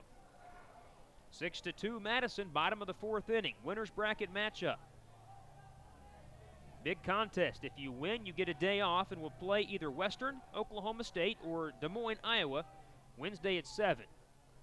As Cepena takes a strike. That top part of the bracket's a good place to be, because if you win, got a day off, don't play again till tonight. If you win, day off, and then you're just a couple of victories away from a championship.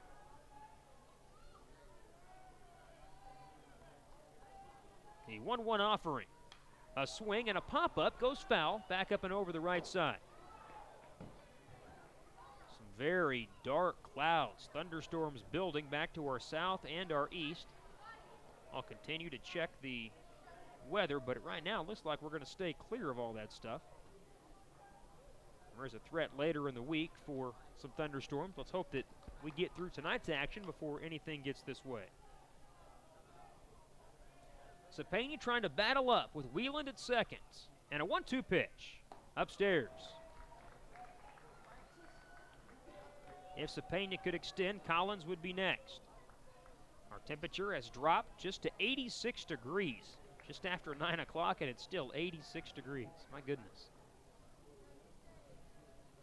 Ticky trying to work through the 4th. His 2-2. Swing and a foul ball. So Cepena just got a piece.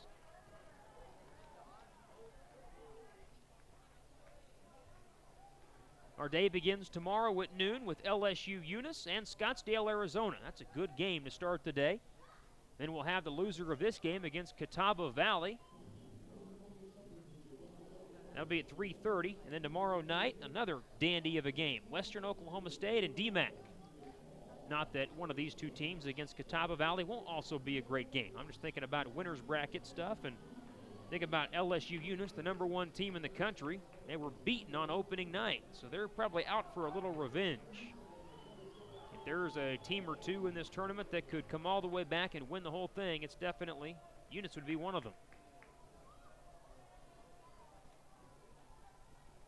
Here at 6-2 Madison, bottom of the 4th inning, a runner at second, 2 outs. And a 2-2 count on Cepena. The pitch to him. Foul back, just stays alive.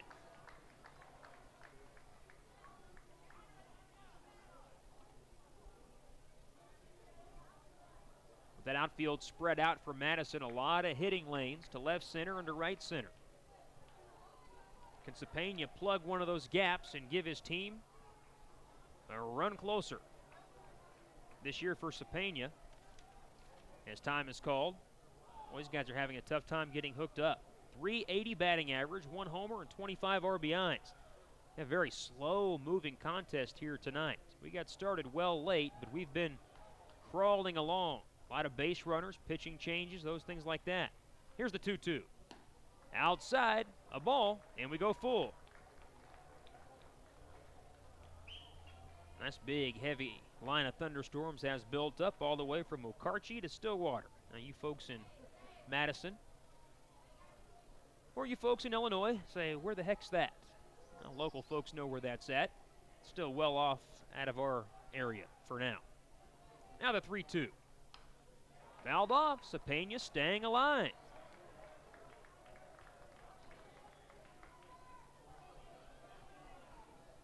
It's a pretty good battle here between the left-hander Tyler Ticky and the right-handed hitting Andre Cepena. Cepena played a lot of second base this year, but just recently moved to the outfield. He's the left fielder for the World Series. And Collins has moved into that spot at second base. Ticky comes set. And on 3-2. A swing and a foul ball hit down the right field line. Nathan Pollock went over and tried to pull the Superman move that, I can't remember who did that, but it was somebody in our 7 o'clock game on Saturday night did. Maybe it was yesterday, I guess, yesterday afternoon.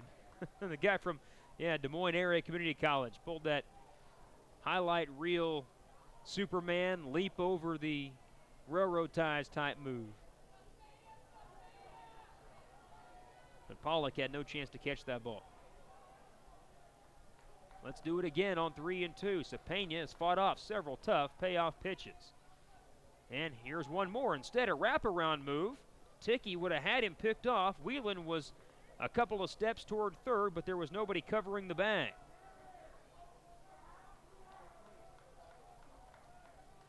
In this inning, a leadoff base hit, a pass ball moved Whelan up, then a pair of strikeouts. Ticky comes set. Double takes. Now the 3-2. Fouled off again. Our home plate umpire needs a new supply of baseballs at some point, you would think. He looks to be well equipped for now. But the way Cepena's going, we may need to open up a new box at some point. Players from both teams up against the railing in their respective dugouts. Heartland on the third base side, Madison on the first base side. Some rhythmic clapping for the Hawks. Runner takes his lead, the 3-2. Ball 4, and Cepena, after an outstanding at-bat, finally wins the at-bat with a walk. Second free pass given up by Tyler Ticky. And there are 2 men on for Heartland, and it will get Collins to the plate. Michael Collins, in his last at-bat, delivered a 2-run homer over the wall in left field. At the time, cut the lead to 5-2. If he could do the same thing again, he would cut the lead to a single run. Runner at second, Whelan, Cepena at first. And the pitch to Collins. That's low. A lot of baseball left to be played. Heartland trying to make a comeback. They fell down 5-0, was 5-2, now it's 6-2. They hope that Lynch is their answer when Madison is at the plate. Hadn't been much of an answer. Here's a high fly ball hit to center field, playable though for Barsness. He's got it, and the inning is over. After all that, Heartland strands a couple of more. No runs, a hit, 2 left on. We're through 4 in this winner's bracket matchup. Madison 6, Heartland 2. This is the NJCAA Division II World Series, presented by Advanced Pierre Foods.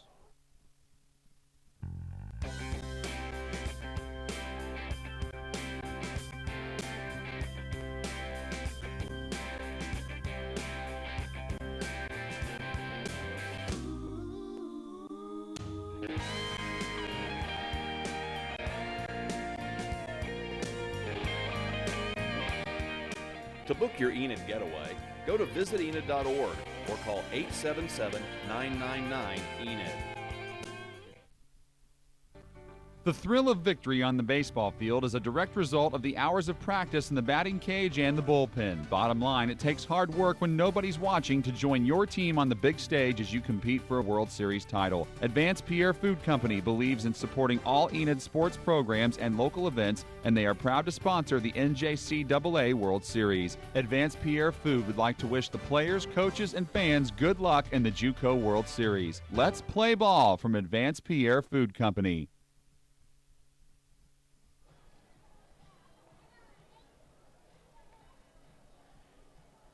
Still a very nice crowd on hand here at David Allen Memorial Ballpark. It has fallen nighttime in northwest Oklahoma.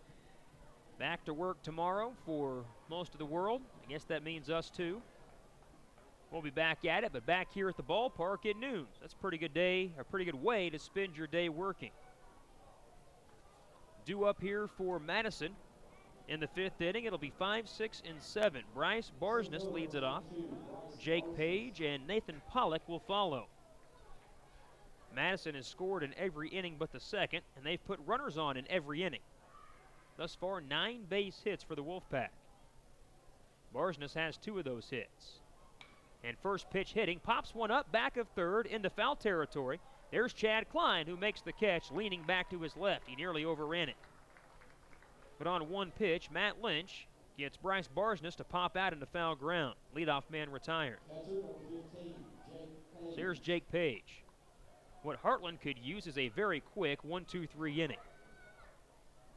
There has not been a 1-2-3 yet, and most of the innings have not been quick. As Page, he flies the first pitch to center. Vogt backing up. He'll get there and make the catch. 2 pitches, 2 outs in this 5th inning. Well, Matt Lynch doing the job thus far in the inning, but you can't count this Madison lineup out. They've had some scenarios where you thought they would probably not score and have. But Nathan Pollock will more than likely take a couple of pitches. Pollock is 0 for 1. Lynch delivers a strike right down the middle. For you folks that just got back with us on ESPN Radio KCRC because of the severe weather, Bryce Barsness and Jake Page both on the first pitch committed outs. Here's a ground ball up the middle. Bobbitt has it, throws to first, and got him on a bang-bang play. What a play by Cody Bobbitt going to his left. It's a 4-pitch inning for Matt Lynch of Heartland. 2 pop outs and a ground out on a sparkling defensive gem by Bobbitt. 1-2-3 goes Madison for the first time tonight. We go to the bottom half of the 5th inning. It's 6-2 Wolfpack. This is the NJCAA Division II World Series, presented by Advanced Pierre Foods. Let me tell you about my college, Lackawanna College. A 2-year, highly respected college that can prepare you for a career or to move on to a 4-year program. 5 regional locations, over 30-degree programs, and more. I'm a future paramedic who found my future at Lackawanna College. Call or visit today and we'll help you find your future.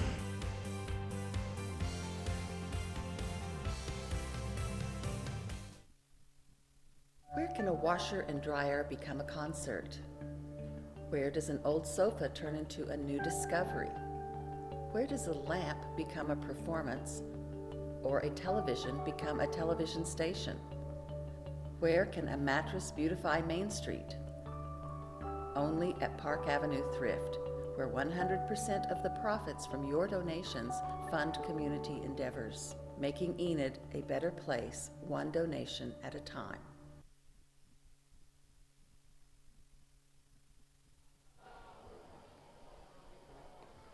Just what Heartland needed. A quick 1-2-3 inning defensively to get back to the plate and face off against Tyler Tickey.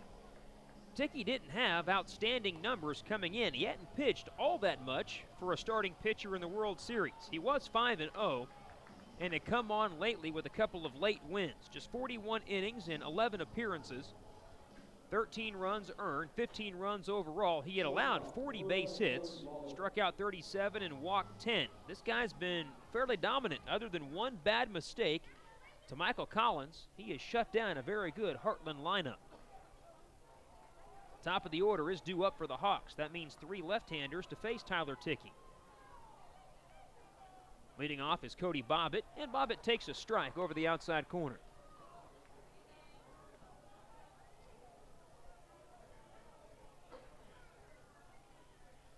Corners are crowding the line. Dibovec at third, Vavra at first.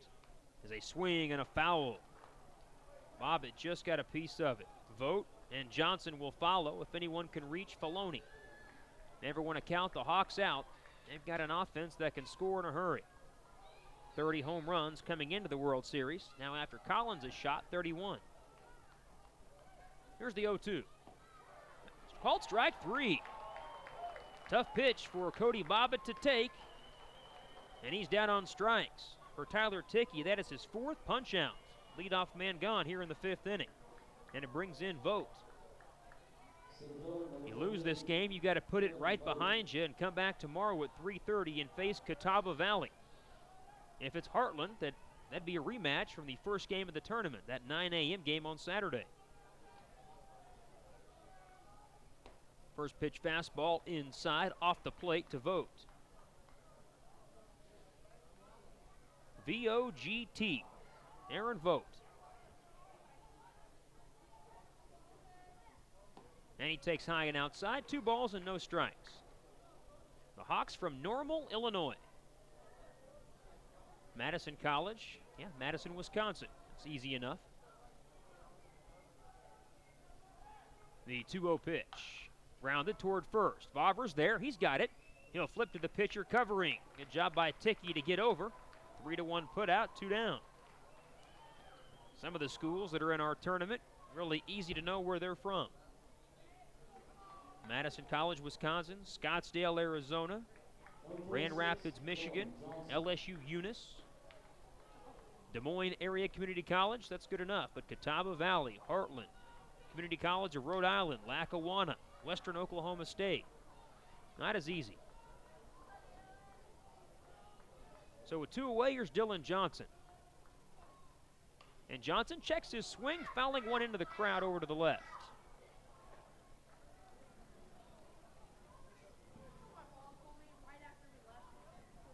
Johnson, a big-time power threat, but with nobody on base, Ticky can be more aggressive and go right after him. 0 for 1 tonight for the big left-hander. He takes low and outside. Johnson flew out to left field in the first inning and drew a walk in the 3rd. Second baseman Luke Maldonado was about 4 steps onto the outfield grass. He'll give up a lot of ground to be able to take a hit away from Johnson. They expect him to pull the ball. The 1-1. Johnson does not. He fouls one down the left field side, giving it Chase Dibovec, but he'll run out of room. Kids and adults alike running after those foul balls. Tons of youngsters here in the stands, and I love it that the Enid Cardinals, the host Little League team for Heartland, they're all gathered right next to the dugout. You got a bunch of little ones there, and they're cheering right along for their Hawks. Madison being hosted by the Enid Angels baseball team. Now the 1-2 pitch, outside. Page tried to stick that and get his pitcher the call, but it was off the plate. If Johnson could reach, Mike Filoni waits in the on-deck circle. Best part of this lineup for Heartland has not done much damage in the tournament, as Johnson hits a high fly, sky high to center field. There's Barsness. He waits for it to come down and makes the catch. 1, 2, 3 go the Hawks in the bottom of the 5th inning. We're off to the 6th. It's 6-2 Madison. This is the NJCAA Division II World Series presented by Advanced Pierre Foods.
go to the 6th inning here at the Junior College World Series. Don't forget to stay with us. After each and every game of our game action, we'll name our Wings to Go players of the game.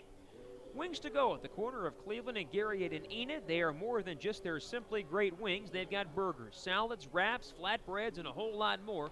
A great family atmosphere, plenty of televisions to watch your favorite team, whether it be the NBA playoffs or Major League Baseball. Stop by Wings to Go, don't you know, back behind the Starbucks, sponsor of our players of the game. Both pitchers in the 5th inning got much-needed 1-2-3 innings. So now we go to the 6th as Josh Rolls leads it off for Madison College in their 4th Division II World Series appearance. Their 9th appearance in the World Series overall. The other 5 came in D3, and they won 3 championships in Division III. This team finished 3rd last year. They're back again with higher expectations. Rolls is 0 for 2 out of the DH spot, shows bunt, and takes a strike. Matt Lynch has stabilized everything on the defensive side, at least for the moment. The starter, Hauge, went only 2 1/3. Ryan Byrne went 2/3 of an inning. The pitch is low. Hauge allowed 5 runs, all earned on 7 hits, with a walk and a strikeout. Byrne did not allow a hit or a run, but did walk a man. And the 1-1 pitch. Hit foul well over the right side out toward the construction that's back behind the ballpark.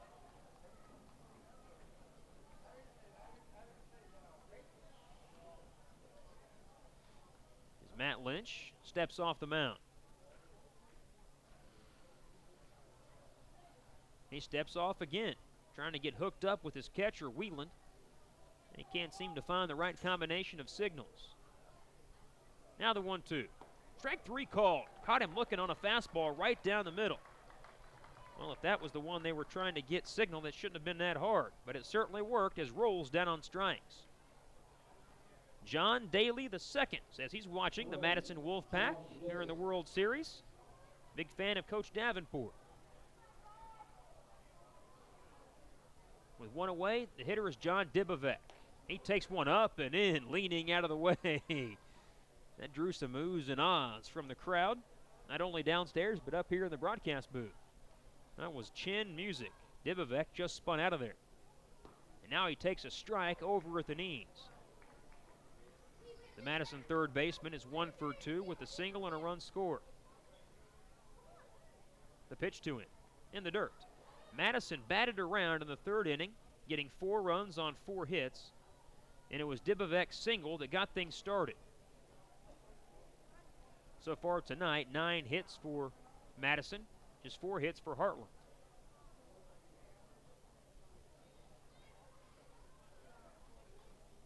The outfield plays this right-hander straight away. So does the infield, and with 1 out, nobody on, everybody back.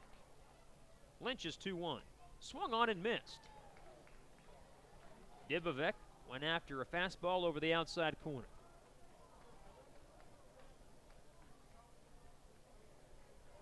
Mike Davenport in that third base coaching box watches Dibovec hit one off the back of the pitcher. Lynch has it, and he throws him out. It hit the back of the leg of Matt Lynch, and he's hobbling around behind the mound. That was a hard smash that caught the pitcher Lynch, and he was still able to get the out. Bit of a bad break for both teams. Number 1, for Heartland, you got your pitcher that's hurt. And for Madison, that should have been a base hit. That ball was scalded. We've already seen one pitcher get hit on the side of the head today by a line drive. That came last game. Lackawanna's starting pitcher, Adam Davis, got hit by a line drive in the side of the head. The ball kicked up high into the air, and it was caught for an out.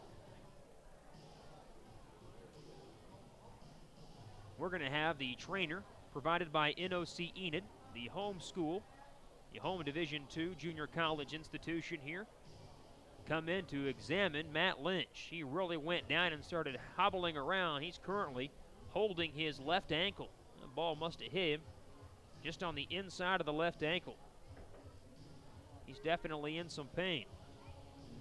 While they attend to Mr. Lynch, let's say that during the World Series, each of our teams here is paired with those local Little League teams and with a local business or organization that serve as a host during their stay in Enid. Let's thank and recognize those hosts for the teams in this game. Heartland Community College being hosted by the Enid Cardinals baseball team and the Enid Young Professionals. Madison being hosted by the Enid Angels baseball team, Vance Air Force Base Focus 5-6, and Interbank. Games from earlier today. The first game went to Western Oklahoma State. They beat Scottsdale, Arizona 8-5. Jumped out to that 8-2 lead, and Scottsdale scored 3 in the ninth inning, trying to make a comeback but couldn't. So Western advances to play Des Moines, Iowa tomorrow night at 7. Scottsdale will fall to the losers bracket. They'll take on LSU Eunice tomorrow at noon. Our second game was won by Catawba Valley.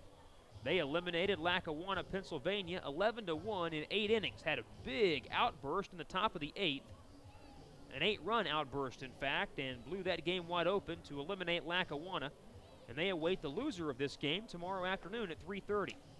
Looks like Lynch is going to be okay. He's taking some warm-up tosses. And it's good enough for Nate Metzger and the coaching staff at Heartland. They go back to the dugout. Tough young man. We've seen a couple of those in this tournament. Pitcher's been hit by hardline drives and stay in. So two are out, nobody is on, and Ryan McShane is your hitter. McShane, the Madison shortstop, is 2 for 3 with a couple of singles and a couple of runs, doing what a leadoff man should do. That's get on base and score runs. Lynch, injured ankle and all, pitches and fires a strike in there at the knees. Going back to a pickoff play in the 4th inning, he has retired 6 straight, looking for number 7. And McShane lines one softly out to right field and lands for a hit. A 3-hit night for Ryan McShane. He just continues to wear out Heartland pitching. That gets Maldonado to the plate. So Lynch could not retire his 7th in a row. Maldonado has a hit in 3 trips. That base hit by McShane was the 10th overall for Madison.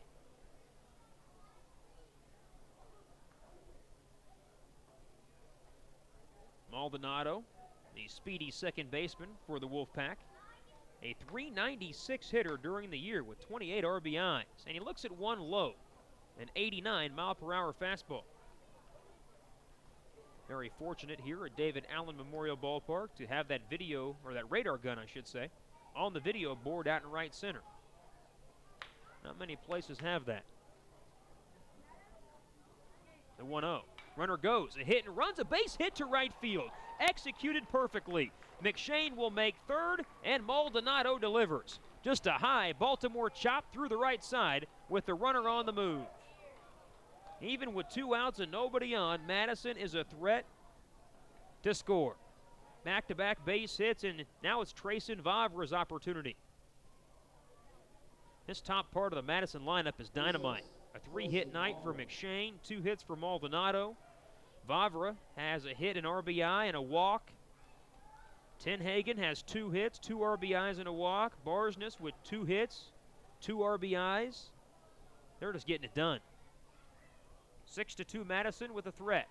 Swing and a foul ball as Vavra just got a piece of it, fouling it off the catcher.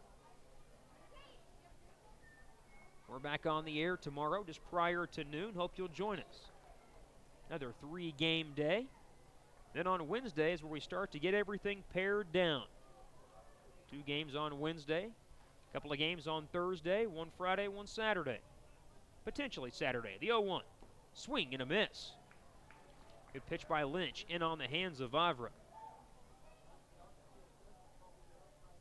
The game Saturday is if necessary, but it usually turns out to be necessary. I don't think that in the 4 years or the 3 previous years of the World Series here in Enid, we haven't had that Saturday game. Lynch trying to work out of a jam. The runner goes from first. The pitch is high. The throw to second base is not in time. Collins could not hang on to the throw, trying the swipe tag on Maldonado. Maldonado was safe on the stolen base for the 2nd time tonight. That takes away the force out at second, and Vavra with the base hit could extend the lead even bigger. It's currently 6-2. All this happening after 2 were out. And it all came after the hardline drive hit the ankle of Matt Lynch. His 1-2 pitch. Fouled off over the right side. It's worth repeating. Trayson Vavra's father is the hitting coach for the Minnesota Twins. Pretty good guy to have in your corner. Guy that teaches Joe Maurer how to hit. That's a pretty good guy to have in your corner. Lynch comes set. And another 1-2. In the dirt, backhanded by Wieland. Good play by the Heartland catcher. Justin Morneau, guys like that. Good guys to work with. Infield is all deep. Vavra in a 2-2 count. He's 1 for 1 with an RBI. And the pitch to him. Fouled back. Staying alive. These Madison guys are tough outs. They are just difficult guys to retire. They fight you. They don't strike out very often. Just 2 strikeouts thus far for the Wolfpack hitters. Vavra, a .389 hitter. 3 home runs, 43 RBIs entering the World Series. Another 2-2 pitch. Ground ball chopped over the mound. Tough play for Collins. He charges, picks, throws. No, he doesn't. The ball got by him, and 2 runs will score. McShane scores. Maldonado scores, and it's 8-2 Wolfpack. As Collins came racing in, I'm not sure he would have had a play on Vavra at first, but Maldonado just kept on racing around, and Collins dropped the ball. How are they going to rule that? Will it be a 2 RBI hit? I don't know about that, because Collins dropped that coming on. A hit and an error potentially. All you got to know is that 2 runs came across, and it's 8-2. It will be at least an RBI single for Vavra, but he might get credit for a second RBI. Now it's Tenhagen. He fouls one off. What an at-bat. Vavra able to fight off several pitches and then eventually just get the ball in play. They have put a second error on the board. It'll be a base hit, RBI, and then an error, allowing Maldonado to score. The 0-1 to Lynch. That's a strike in there at the knees. Lynch retired the first 2 men relatively easily. Well, Divovac was not that easy, but it looks easy. A 1-3 putout.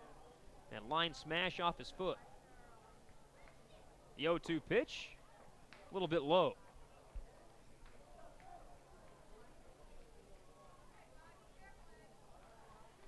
Top of the 6th inning, and the Wolfpack have extended back to a 6-run lead, their biggest lead of the night. The pitch comes home. Check swing, ball in the dirt, snap throw back to first. Good pick by Johnson to save the ball from going into right field.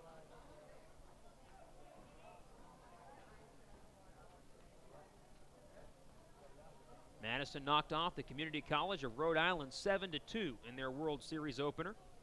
Now they lead Heartland 8-2 in the top of the 6th. Here's the 2-2. In the dirt, gets away from the catcher, and down to second goes Vavra. Well, Lynch had him nothing in 2. It's now 3-2. Nobody currently getting loose for Heartland. This is Matt Lynch's game at the moment. The starter, Hauge, could go only 2 1/3 innings. Byrne pitched 2/3 of an inning. And it's been Lynch ever since the 4th in his 3rd full inning of work, trying to get through that 3rd full inning. He's allowed 3 runs, 2 of them earned.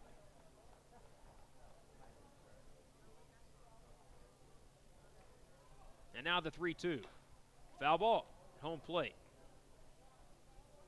Tenhagen's had a very good night. A pair of RBI singles, a walk, and a run. Wolfpack with 12 base hits, including 3 in a row from the top 3 hitters in their lineup. And they just put the ball in play. There haven't been too many gap shots or long balls, but just enough to make it work. And ball 4 is low and away. Tenhagen will take his base. First and second now for the Wolfpack, and Barsness will be the batter.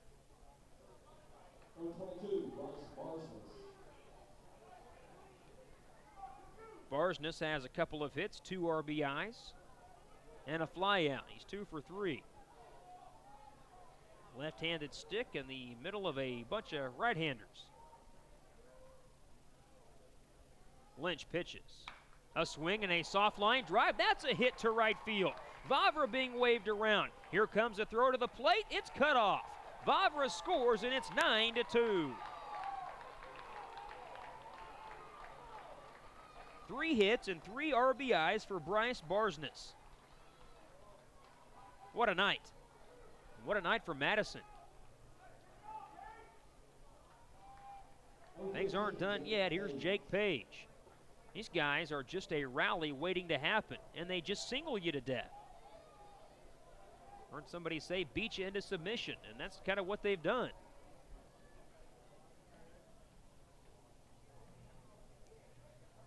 Page has a sacrifice fly to his credit. He's 0 for 2. And a wild one goes all the way to the screen. Lynch cut one loose. An 88-mile-an-hour fastball over everybody's head all the way to the screen, moving the runners up. And that will at least draw a visit to the mound from the pitching coach at Heartland. He wants to go out there and settle Matt Lynch down. That had the look of frustration. So conference on the mound, conference in the third base box. We'd like to say stay with us after the game. We'll name our Wings to Go players of the game. Wings to Go at the corner of Cleveland and Garriott in Enid. They've got burgers, salads, wraps, and of course their delicious, simply great wings. Go by and watch your favorite team, whether it be an NBA team, a Major League team. Wings to Go, sponsor of our players of the game. Go by and say hi to Brian and tell him that you heard it during the World Series. Third and final game of the day. Had some good baseball today. Western Oklahoma State a winner, Catawba Valley a winner, and right now Madison College leads Heartland 9-2. And they have runners at second and third with 2 outs for Jake Page and a 1-0 count. 3 hits for McShane, 2 hits for Maldonado, 2 hits for Vavra, 2 hits for Tenhagen, 3 hits for Barsness. A hit for Dibovek, 13 overall hits, and now it's Page. The pitch to him. Ground ball, left side, third baseman bobbles it, picks it back up, throws to first, and still has time to get Page, who does not get that well down the line. That will retire the side. But Madison comes away with 3 runs. They do it on 4 hits. There was an error, and 2 men left on. We go to the bottom of the 6th inning. It's 9-2 Madison. This is the NJCAA Division II World Series presented by Advanced Pierre Foods. It's Northcutt's Memorial Day sale. Get great rebates, Memorial Day bonus cash, liquidation discounts, and 0% for up to 72 months. New 2012 Chevy Silverado 1500 extended cab, only $26,749. Or a 1500 Crew, just $24,897. 2012 Chevy Sonic, just $15,499. Get pre-approved online at northcuttauto.com or call toll-free to lock in your best deal. Northcutt Chevrolet Buick Enid, your shortcut to a great deal.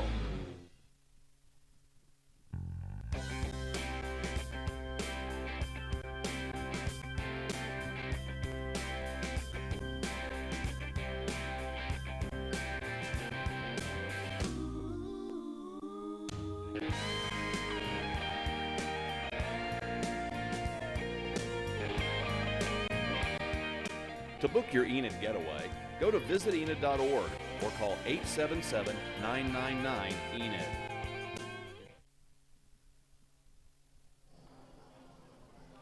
Bottom of the 6th inning, Heartland needs a big rally. Madison leads 9-2 here in the bottom of the 6th. A few players from Catawba Valley have stuck around. They want to find out who they will play tomorrow night. They'll play the loser of this contest. They've already faced Heartland. That was on Saturday in the first game of the World Series. For Catawba Valley, it'll be their 4th game in 4 days tomorrow. The loser of this game will play their 3rd game in 4 days. So you have a bit of an advantage there, as you haven't used as much pitching. The winner of that game tomorrow, that 3:30 contest, will get a day off. Leading off for Heartland is Mike Filoni, the DH. Filoni, Whelan, Klein, 4, 5, and 6. Ticky, the left-hander, still on the mound. Issues a fastball well high and out of the zone.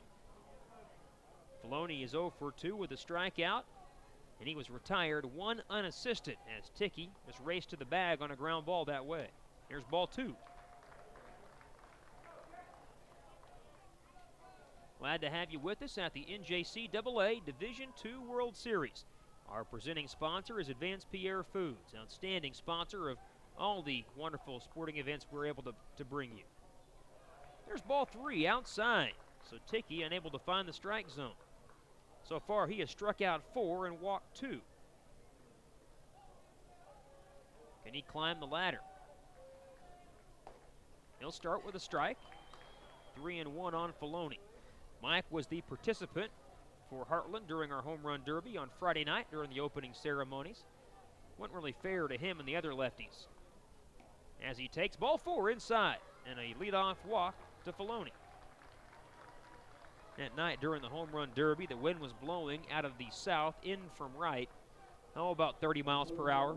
Guys had no shot to hit it out to right field that night. Just not fair. The winner was from Western Oklahoma State for the second year in a row. There's Wieland. He has a base hit in 2 trips. Ticky pitches. He missed high. Madison does have some help in the bullpen. They lead 9-2. If you're Mike Davenport, you do face that day off if you win, so you don't want to leave anybody in the bullpen and give Heartland a bit of hope. Just a quick conversation between the rest of the infield and Tyler Ticky.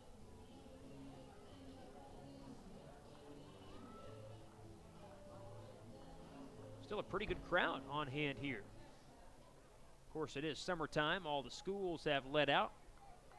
Late night for the kids here. Us working stiffs have to be back in the office tomorrow. There's a strike over the outside corner. 1-1 to Wieland. Wieland from Rock Island, Illinois. He's a sophomore. And as I mentioned, he is college bound next year. The pitch to him. A high fly hit well to left center, but there is Barsness going toward the gap. He'll make the play. Back to first goes Filoni. Just haven't been too many balls squared up against Ticky. A couple of them were the double by McCafferty and the 2-run home run by Collins. Other than that, only 2 other hits, period, for Heartland. They've been limited to just 4 base hits, and it's coming off a game against Catawba Valley where they had only 5 hits. Chad Klein does not have a hit. He's 0 for 2. As a move goes to first, back in safely is Filoni.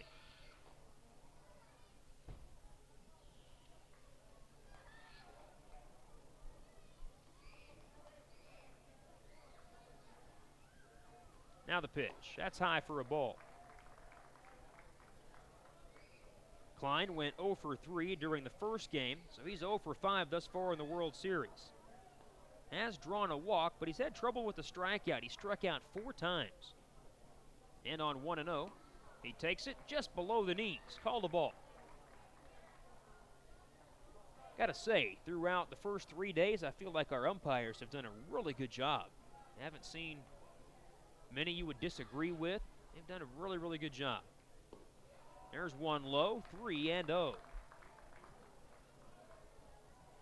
Madison has out-hit Heartland 13-4. Right now, Ticky is struggling with his command. He walked the leadoff man, got Wieland to fly out, and now is 3-0 on Klein. McCafferty would be next. There's a strike.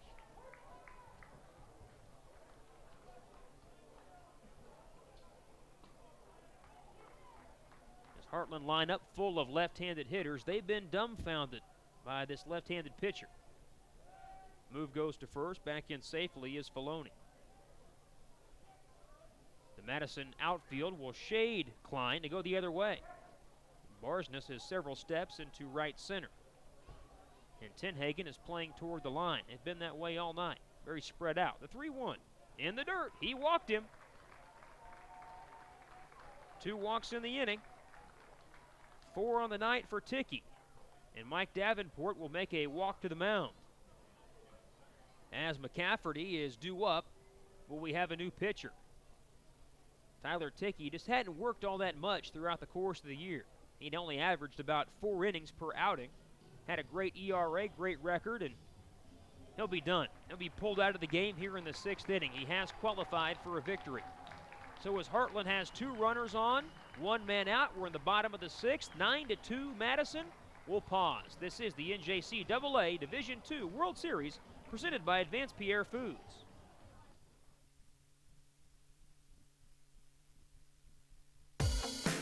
Forbes magazine calls Central Iowa the best place in America for business and careers. If you want a great career, Central Iowa is the place to be. And if you want a great education, come to DMAC this fall. DMAC offers you a practical education that focuses on skills employers are looking for. And by the way, you'll save thousands of dollars in tuition. Fall classes start August 23rd.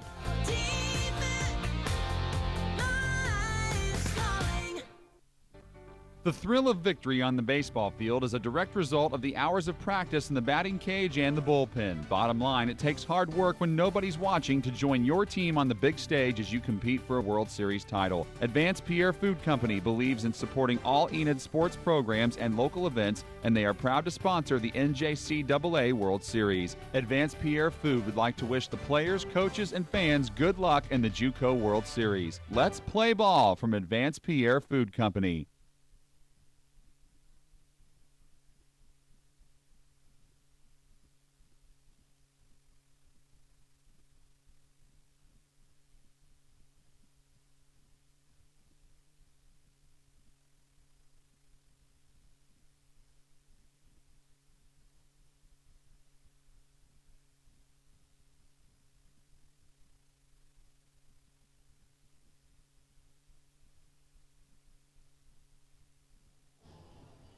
For the first time tonight, Madison College has been forced to go to the bullpen. They bring in Cole Kroenke, a right-hander. Kroenke, a sophomore from Verona, Wisconsin, 6'5", 215 pounds. Numbers on Kroenke this year, he is 4-1 with a 3.82 ERA.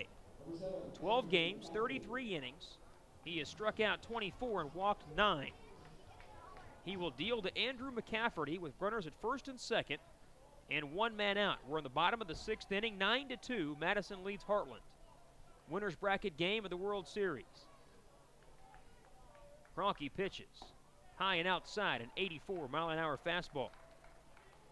McCafferty has one of just 4 Heartland hits. That was a third-inning double, and he scored ahead of Michael Collins' 2-run home run.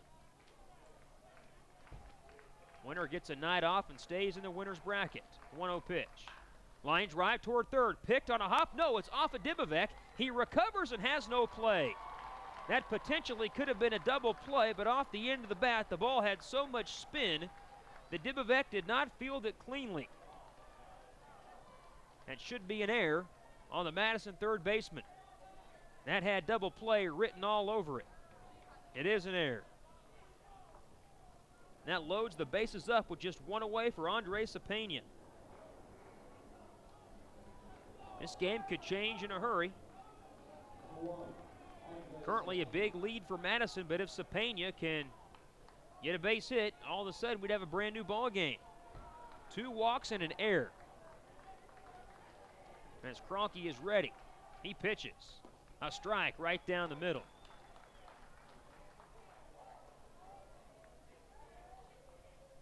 Tonight for Cepena, he has walked and bounced out to second base.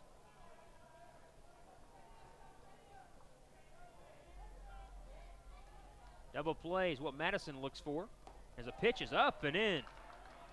Right around the hard hat of Cepena. He's been ducking out of the way of several pitches lately.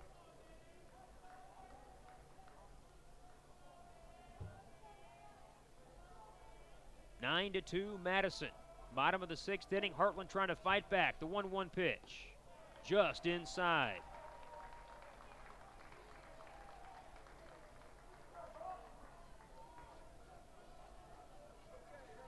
Runner at third is Filoni. He walked. Klein walked. McCafferty reached on the air.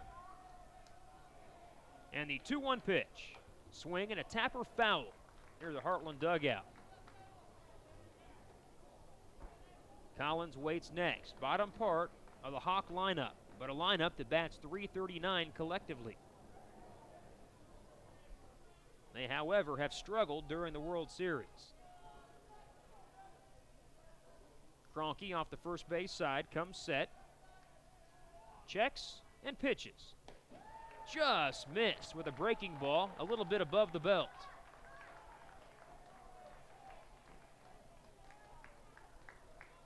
Heartland looking for a breakout inning. A 3-2 pitch coming to Cepena with the bases loaded and one away.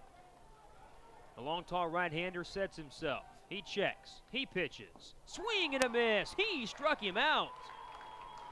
Big strikeout for Kroenke. A good fastball on the inside corner at the knees. And he's 1 out away from getting out of this jam. Tyler Tickey went 5 1/3, giving up 4 hits, 4 walks, 4 strikeouts. Thus far, he's allowed only 2 runs, both of them earned. Runners at third and second are his responsibility. And the pitch by Kroenke. Ground ball out toward shortstop. McShane comes to get it, feeds to second. They get the force play on McCafferty coming down, and that will end the inning. Heartland leaves 3 more men on the base pass. They have stranded 7 for the game. No runs, no hits, an error, 3 left. We go to the 7th inning. It's 9-2 Madison. This is the NJCAA Division II World Series, presented by Advanced Pierre Foods. The thrill of victory on the baseball field is a direct result of the hours of practice in the batting cage and the bullpen. Bottom line, it takes hard work when nobody's watching to join your team on the big stage as you compete for a World Series title. Advanced Pierre Food Company believes in supporting all Enid sports programs and local events, and they are proud to sponsor the NJCAA World Series. Advanced Pierre Food would like to wish the players, coaches, and fans good luck in the JUCO World Series. Let's play ball from Advanced Pierre Food Company. It's the annual Memorial Day blowout sale. Now's the time to buy at the Mattress Hub. The deals are crazy. Save up to $600 on Tempur-Pedic's most popular model, the Cloud Supreme, plus free delivery. Save up to $400 off on Serta's iComfort. On select mattresses, buy a bed, get a bed free. All this plus up to 4 years interest-free financing and a 1-year comfort guarantee. It's a Memorial Day sale you don't want to miss. Only at the Mattress Hub. Follow the cheap sheet to the Mattress Hub.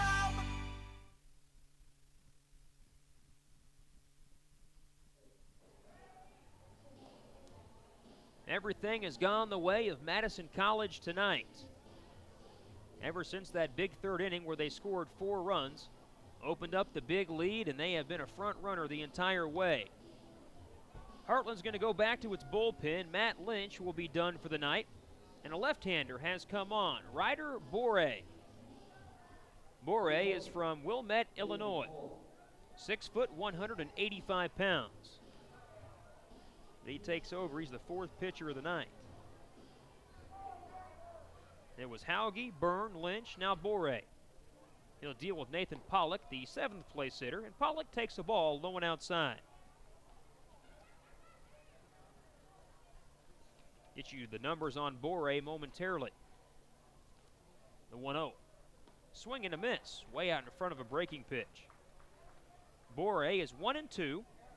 With a 4.57 ERA. 12th appearance, 21 2/3 innings pitched. And a check swing ground ball up the 3rd base line. Bore has it. He settles, he throws, and safe at first base is Pollock. And that's the way the night has gone for Madison. Just an excuse me swing and bunt, perfectly placed right along the 3rd base line. And Bore did everything he could to get there, just there was not enough time to get a speedy runner. And Madison has placed bunts perfectly. They've hit line drives in perfect spots. They've done it all. Everything has gone their way as they have 14 hits. And now it's Josh Rolls. Rolls, the 8th place hitter, shows bunt. Pulls back and takes the ball low. Rolls, the designated hitter, is 0 for 3. With that base hit by Pollock, only Page and Rolls do not have hits in the Madison College lineup tonight. The 1-0. Taken high and outside.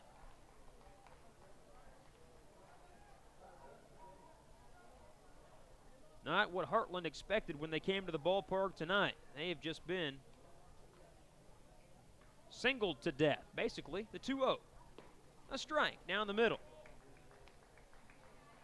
Looking through the innings here, and Madison does not have one single extra base hit. They have 14 singles. That's all they've done it. Just station to station, hit and run, the bunt game, and they've done it beautifully. Move to first. Back in safely goes Pollock. And that's an important run out there. Now that we're in the 7th inning, the run rule goes from 10 to 8.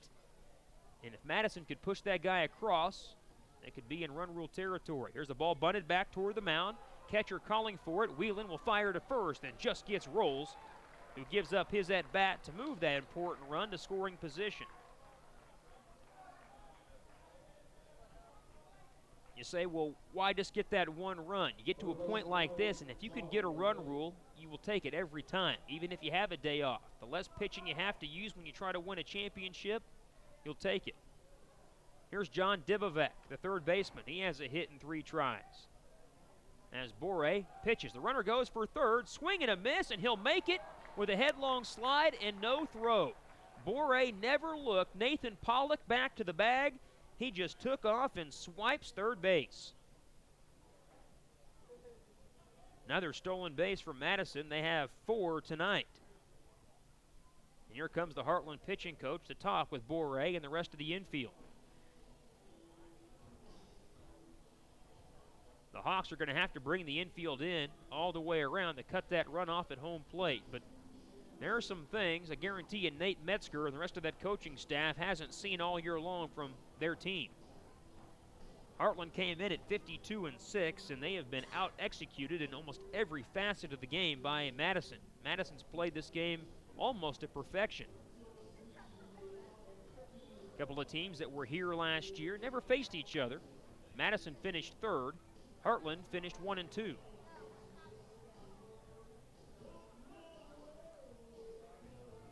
So runner at 3rd is Pollock after his swing and bunt base hit. Moved up on the sacrifice and the steal of 3rd. Dibovec in an 0-1 count. He swung to protect his runner, with McShane waiting next. The infield is in for Heartland. The outfield has shallowed up just a little bit as Boré pitches. Up and in. 1-1 count.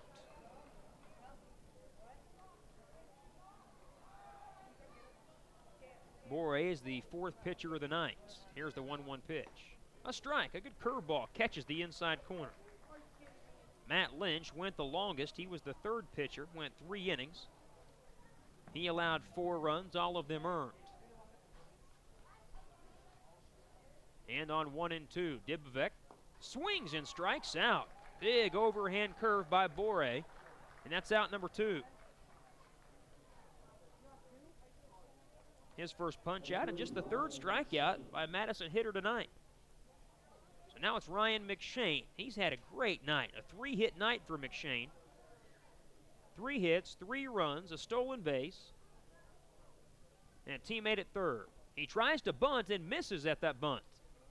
With Klein playing back at 3rd base, McShane was going to drop a squeeze down, a safety squeeze, but a 2-out safety squeeze. Now he'll be swinging away, you would expect. McShane already has a bunt base hit tonight. The 0-1. A swing and a blooper out toward shortstop. Bobbitt's in position, and he makes the catch, and the inning is over. Madison fails to score for just the 3rd time tonight. A hit and a man left on. It's stretch time at the World Series. Madison 9, Heartland 2. This is the NJCAA Division II World Series presented by Advanced Pierre Food Company. Let me tell you about my college, Lackawanna College. A 2-year, highly respected college that can prepare you for a career or to move on to a 4-year program. 5 regional locations, over 30-degree programs, and more. I'm a future paramedic who found my future at Lackawanna College. Call or visit today and we'll help you find your future.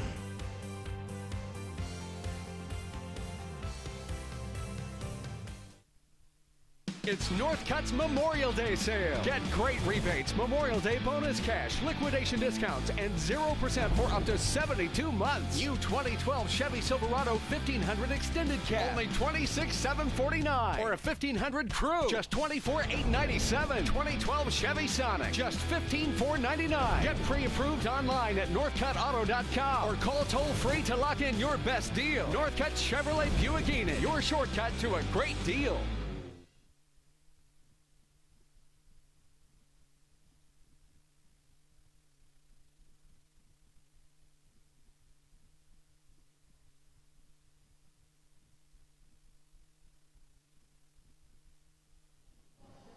9-2, the lead for Madison College out of Wisconsin over Heartland, Illinois from Normal, Illinois. Bottom of the 7th inning, top of the order is due up for the Hawks as Cody Bobbitt leads it off. Bobbitt takes a first pitch strike down the middle from Cole Cronky. Cronky came into the game at the bottom of the 6th, got the last 2 outs, and worked out of a bases-loaded jam. As Heartland has left 7 men aboard. The 0-1 up and in. Tried a change up, and I think he and his catcher Page were not on the same page. Looked like he crossed him up. Cronky, as most relievers do, works out of the stretch and pitches. A line shot to center field, a base hit. Bobbitt was looking fastball, got one, and he roped it right over the head of the tall right-hander. Leadoff man aboard for the Hawks. Just their 5th hit of the game. There is some help in the bullpen for Madison. I think a couple of relievers get loose. They've got one more starting to do some arm circles and arm exercises standing outside of the bullpen area.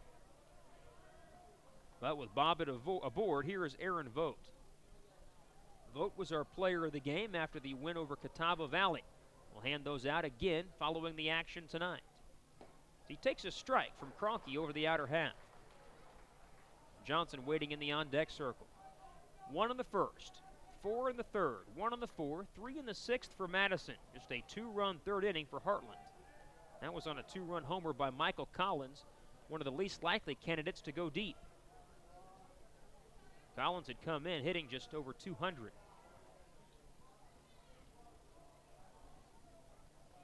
Cronky pauses, and he picks to first base. Bobbitt back in standing up. Our coverage continues of the World Series tomorrow at 12 noon. LSU Eunice in Scottsdale, Arizona. Here's the 0-1. A swing and a line drive hit to right. Bobbitt will stop at second. Back-to-back base hits by the first 2 men in the Heartland lineup. And the Hawks will try to mount a rally. Down by 7 in the bottom of the 7th. We've seen an 8-run inning today, so it's definitely not out of the realm of possibilities. I promise you that. Not with this Heartland lineup that is ranked in the top 15 in the country in hitting. So Bobbitt at second, Vogt at first, and Mike Davenport looking toward the bullpen as he makes a visit to the mound. And he's going to make the call to the bullpen. He wants a lefty. So we'll take a timeout. We're in the bottom of the 7th inning. Madison 9, Heartland 2, but a threat for the Hawks when we come back.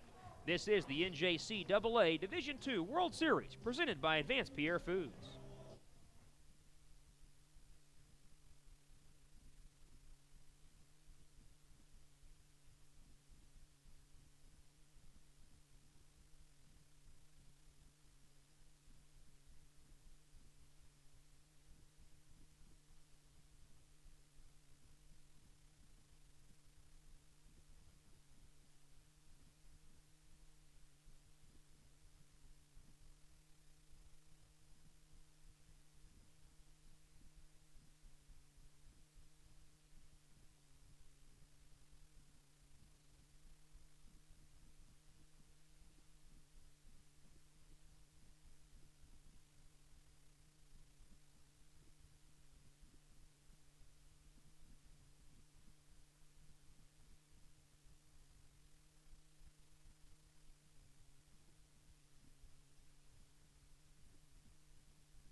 Runners at first and second for Heartland, and a left-hander has come out of the bullpen for Madison against this left-hand-filled lineup of Heartland. Casey Doucette 6'2", 205 pounds, a sophomore from Franklin, Wisconsin. And Doucette will pitch to Dylan Johnson after a pair of base hits were given up by Cole Kroenke. Kroenke goes just 2/3 of an inning, gets a strikeout, allows a couple of base hits. No runs as of yet.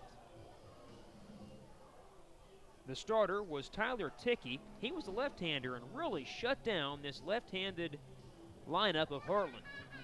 They are filled with lefties, and sometimes that's the right move to make. Tickey was a guy that didn't have many starts this year, hadn't pitched in very many games, not that many innings, but he was certainly effective tonight. Now we're ready for action. 2 on, no outs, bottom of the 7th. Madison leads 9-2.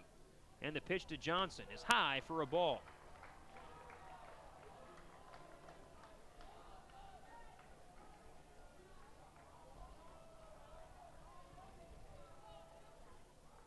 Dibovek playing close to the line at third. McShane trying to keep that runner close at second. And the 1-0. Ground ball pulled through the right side, a base hit. Bobbitt will be held up at third. Up with it, Pollock hits the cutoff man. 3 consecutive singles to start the inning for Heartland. Here come the Hawks. They're just thinking if they could have held off Madison in 1 or 2 of those bigger innings, limited the damage, they'd have a shot. They've had some chances. They left 2 runners stranded in both the 4th and the 3rd and left 3 men on in the 6th inning.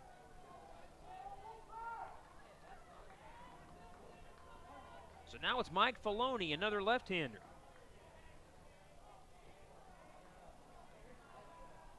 Doucette, the left-handed pitcher, kicks and comes home and misses low with the curveball.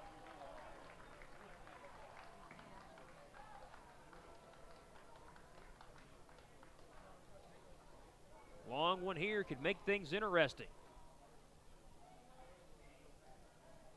6 home runs this year for Filoni. Hardly any wind in the ballpark tonight after 2 consecutive nights where the wind really blew hard in from right. It's not doing much as we speak. If anything, it's blowing out. 3 consecutive singles to start the inning.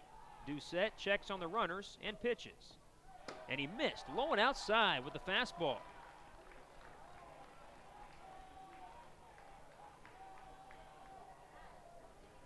Now Heartland trying to make a dent in this big deficit. Throw up enough zeros, you might have a shot. Now you got to have a big offensive inning. Doucette needs a strike. He pitches. And he hits the outside corner. Filoni did not like it at all. He thought the ball was outside. Mike Filoni is 0 for 2. He struck out, bounced out, and drawn a walk.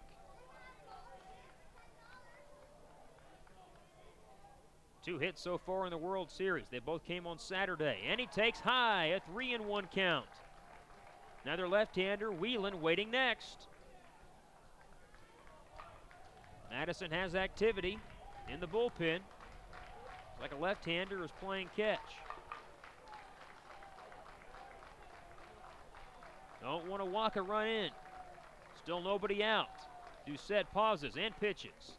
He walked him, and Heartland gets a run.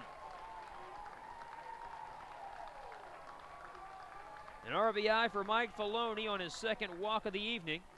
And since Doucette has come on, he's given up a single and walked a man. Makes it 9-3. And now it's Whelan. This inning has all the makings for a big one. And still 9 outs left to go for the Heartland offense. Whelan is 1 for 3. A 4th inning single is the only hit he has. He's also grounded out and flown out to center. The pitch by Doucette. That's upstairs. Casey Doucette having a tough time finding the strike zone. It's a very heavy sophomore class and lineup and roster for Madison. Doucette, one of those sophomores, and here comes Mike Davenport again out of the dugout.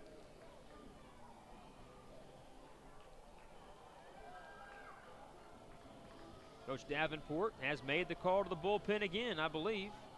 He has. Doucette's night is done, so let's step aside. We're still in the bottom of the 7th. 9-3 Madison, and a new man coming on when we come back.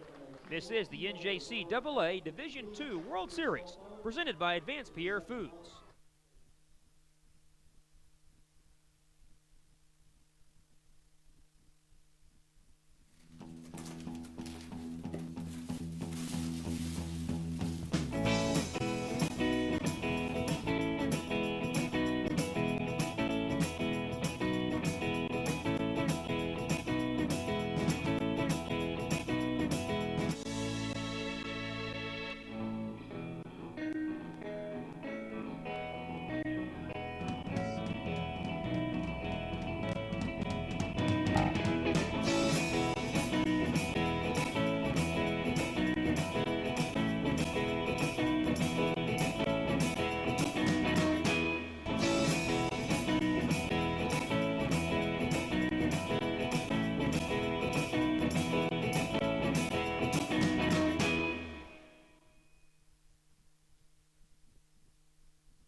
We're in the bottom of the 7th inning. Heartland trying for a major rally. 1 run already in. The bases loaded, nobody out, and Cody Peterson will be the new pitcher.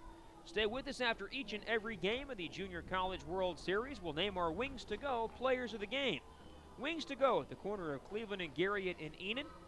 They've got their burgers, salads, wraps, and of course, Simply Great Wings, sponsor of our player of the game. That's Wings to Go behind the Starbucks. Cody Peterson is a right-hander. 6'5", 180 pounds, a freshman from Burlington, Wisconsin. For Peterson this year, it's his 13th appearance. He's 4-2 with a 3.34 ERA. 32 1/3 innings pitched, 20 runs, 12 earned, 32 hits, 28 strikeouts, and 6 walks. He did pitch in the victory a couple of nights ago. He worked 2 innings in relief, giving up a couple of hits and struck out 3. So Mike Davenport goes back to Peterson in the hopes to get through this inning. 1 run is already in on a bases-loaded walk to Mike Filoni. Nobody out, bases juiced. Mike Wheeland is the hitter in a 1-0 count. And Peterson now the 4th pitcher of the night for Madison.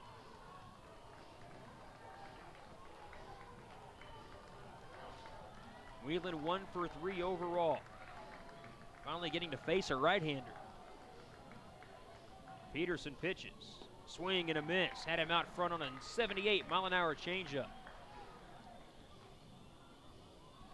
Sounds like the music is still going. Home plate umpire wants us to turn it off. Not us, but just people in general. You look back this way, it is turned off. So 1-1 count now on Wheeland. Peterson pitches. Swing and a miss. Down 1-2.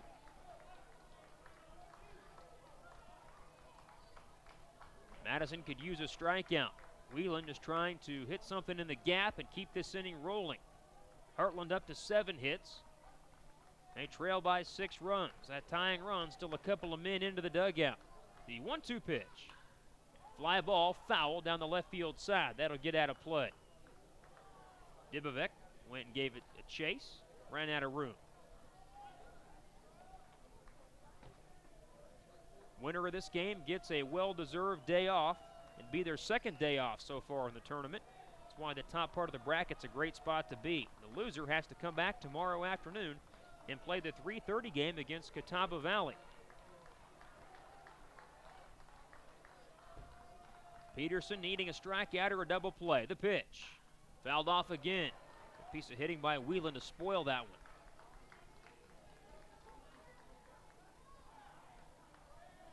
Western Oklahoma State was already a winner over Scottsdale. Seems like a long time ago. Catawba Valley in 8 innings. Run rule, Lackawanna 11-1. Here it's 9-3. Madison hangs on to the lead. The 1-2 pitch. Nice little floater hit toward left center field. Long run for Tenhagen. He makes the catch. Runner at third tags. He'll come home to score and that cuts the lead to 9-4. Sacrifice fly by Mike Whelan. He drives home his first RBI of the night. It's the first out of the inning as Vogt comes in. Johnson had to hold up at second, Filoni at first. One out for Chad Klein. That run will go to Cole Cronky. Cronky winds up giving up 2 runs, both of them earned in just 2/3 of an inning. No walks and a strikeout, a couple of base hits. Runners on base are the responsibility currently of Doucette. Chad Klein is 0 for 2 with a walk. Heartland has scored 2 this inning, but they need a big inning. They need more. Still down 5. Peterson pitches. A chopper hit toward third. Dibovec has it. He steps on third, throws to first, a double play, and that ends the inning. Peterson comes on and puts out the fire, gets the fly ball and the double play, and Madison continues its string of outstanding baseball. 2 runs for Heartland. They have to settle for 2, 3 hits, and they leave 1 man on. We go to the 8th inning. It's 9-4 Madison. This is the NJCAA Division II World Series, presented by Advanced Pierre Foods. Let me tell you about my college, Lackawanna College. A 2-year, highly respected college that can prepare you for a career or to move on to a 4-year program. 5 regional locations, over 30-degree programs, and more. I'm a future paramedic who found my future at Lackawanna College. Call or visit today and we'll help you find your future.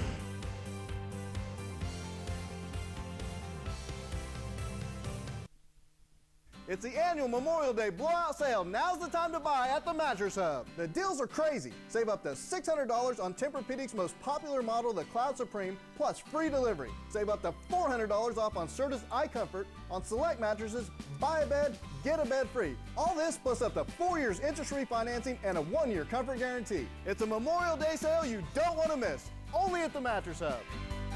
Follow the cheap sheet to the Mattress Hub.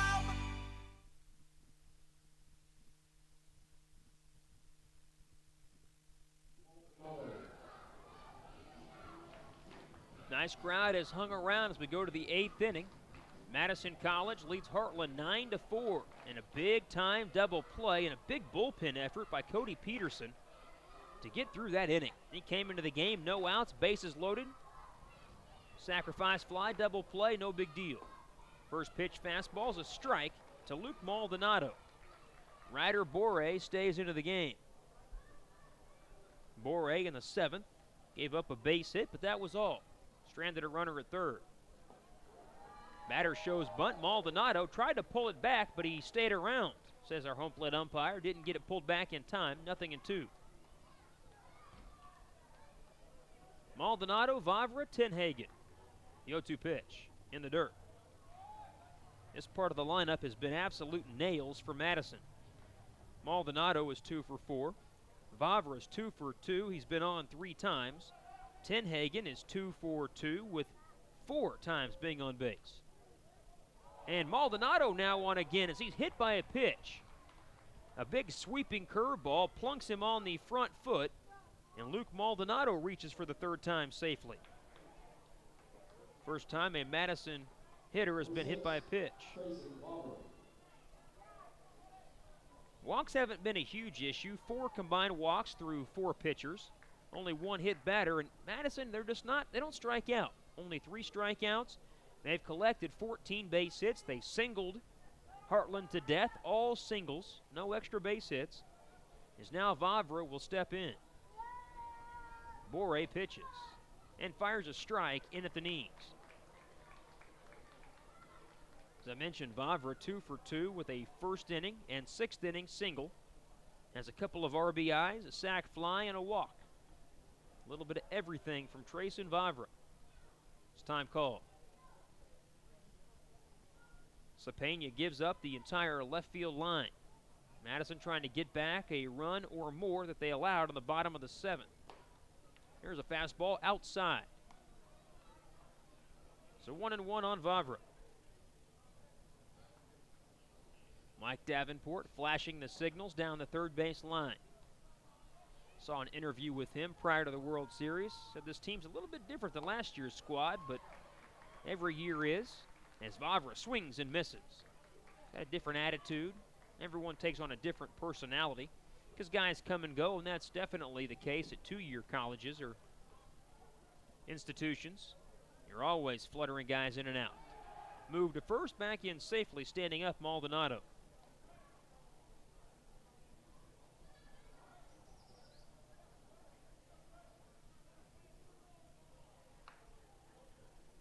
Vavra back in, and the 1-2 pitch to him. A swing and a shot deep down the left field line. That's down. That'll be an extra base hit. Rounding second to third, Maldonado. They're going to wave him home. Now he puts the brakes on and goes back. Out of 15 base hits, there's the first extra base one. It belongs to Trayson Vavra, his third hit of the day. Second and third for Madison with nobody out. And the Wolfpack just right back at it. These guys are so fundamentally sound. They could be a tough out in this tournament. Another RBI opportunity for Landon Tenhagen. He's already driven home a couple of runs. 2 singles, 2 walks for him.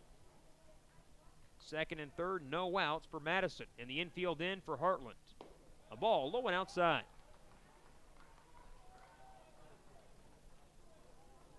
A lot of hitting room down the left field line, and I'll continue to say that, just the way that Heartland sets up defensively. And Vavra went that way. He noticed there was a bunch of room down there and pulled a double. Ground ball hit to second. Runner's going to try to score. The throw will go to first. The run will score. It was not hit hard enough by Tenhagen. He grounds out to second base. Collins to Johnson, but his third RBI of the night. Good piece of hitting. That ball's hit harder. Collins might have a throw at home plate, but it was a slow chopper past the mound. Only one chance. Good base running by Maldonado to score. Vavra takes third. And now here is Barsness. And he laces one foul into the Heartland dugout. Heads up, guys. I think that was Nate Metzger, the head coach. He's playing with Barsness. He ducked and covered over there. My goodness. The 0-1. Low and away. That ball was just lined over into the dugout. There's a railing up against each dugout. Guys can go up and lean over. Place for him to be back behind. It's the 1-1. Low and away. Barsness having a very nice night. He has a 3-single evening, 3 for 4 with 3 RBIs. And one more man down there at third base.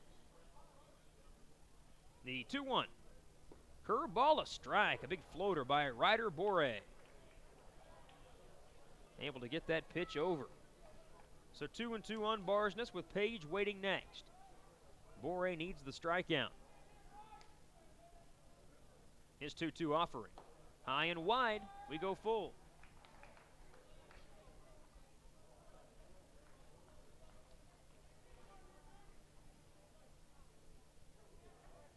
Tenhagen's had a great tournament. 2 more hits tonight. Bore pitches and a ground ball base hit back up the middle. Bryce Barsness, 4-hit night and a 4 RBI night. With the infield pulled in, he singles up the middle. And that extends the lead to 11-4 for Madison. In to score is Vavra. Barsness did have 3 hits in game number 1, and he has 4 hits tonight. 7 hits in the tournament for Bryce Barsness. Now it's Jake Page. Page takes a curveball for a strike.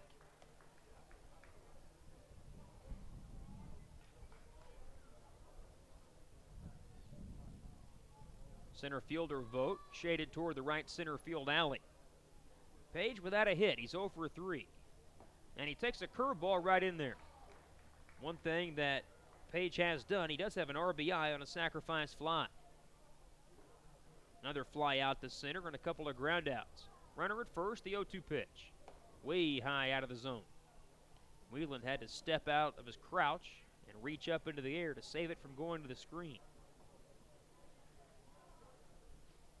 Winner of this game stays in the winner's bracket. Loser plays tomorrow as Page fouls it back into the screen.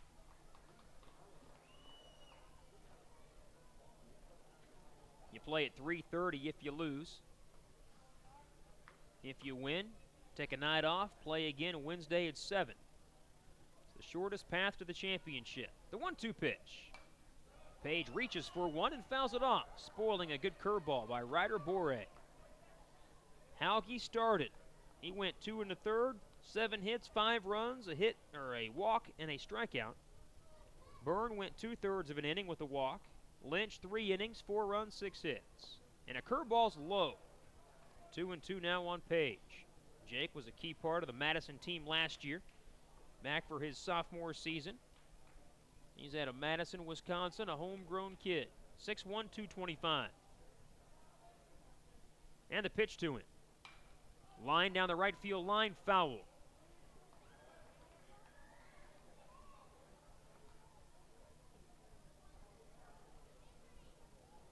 This Madison team has a good core group of sophomores that were here a year ago. Guys that know what this tournament's about, know what the World Series is about. That's so helpful when you get back. The 2-2 with the runner going, and it hits him. Page is hit by the pitch. It also caught the catcher, and Page will trot down to first. Barsness was off and running, and a high and tight fastball hits Page on the arm. So he'll reach safely for the first time, and now it's Nathan Pollock.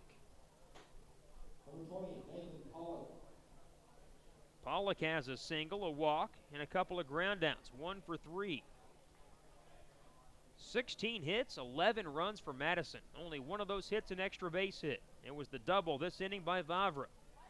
2 runs already in, 11-4, the lead for the Wolfpack. Bore pitches. A swing and a fly ball to center field. Vogt comes running on. He's got a play and makes a one-handed catch over his right shoulder. Runners have to stay put. Barsness at second, Page at first. Now it's Josh Rolls.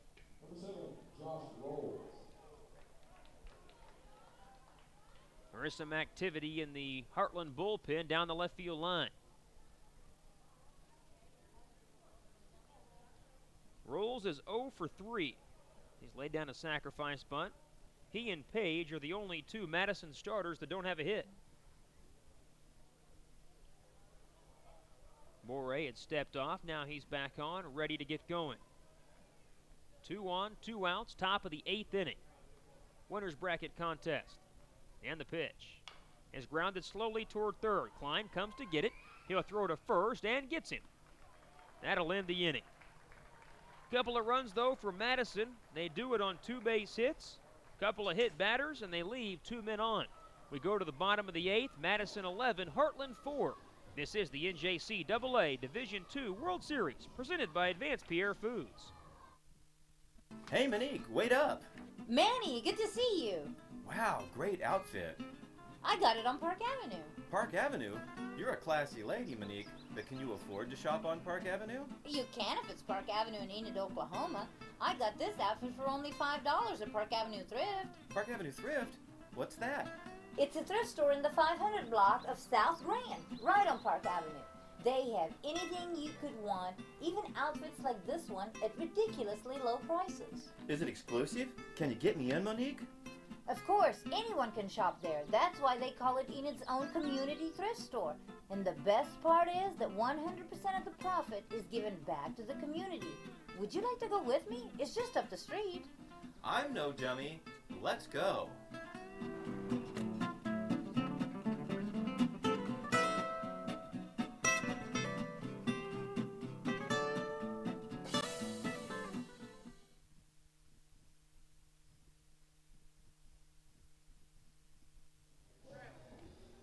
We go to the bottom of the 8th inning at the NJCAA Division II World Series.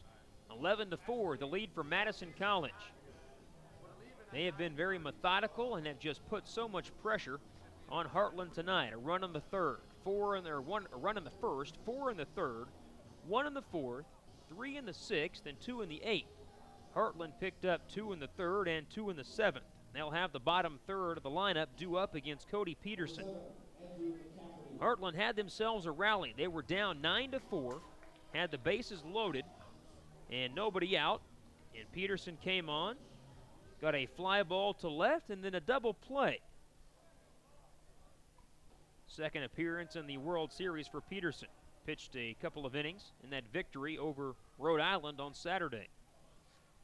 Here's Andrew McCafferty. And McCafferty flies one foul over the left side. Dibovec gives chase but runs out of room. McCafferty tonight has a hit in 3 trips. He's also reached on an error. Heartland's had some chances. They scored 2 runs in the 3rd but left 2 more men on.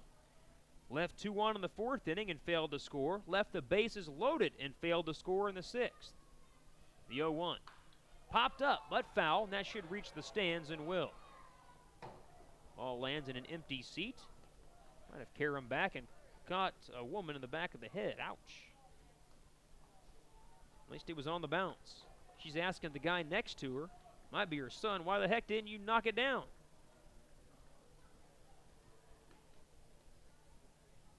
McCafferty, Cepena, and Collins. So far, Peterson has come on and thrown strikes. Done a nice job. McCafferty, a left-handed hitter, holds the bat on his left shoulder. And he takes strike 3 on the outside corner. Blistering fastball by Peterson. Not sure McCafferty liked the call, but he doesn't say anything, and he goes back to the dugout. His second strikeout tonight. First punch out for Peterson. That brings in Cepena. Andre is 0 for 2 with a ground out, strikeout, and a walk.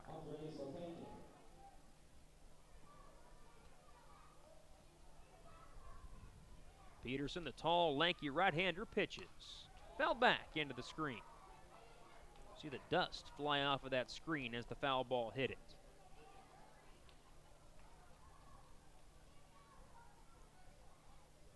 Madison College looking to stay into the winner's bracket, take another night off.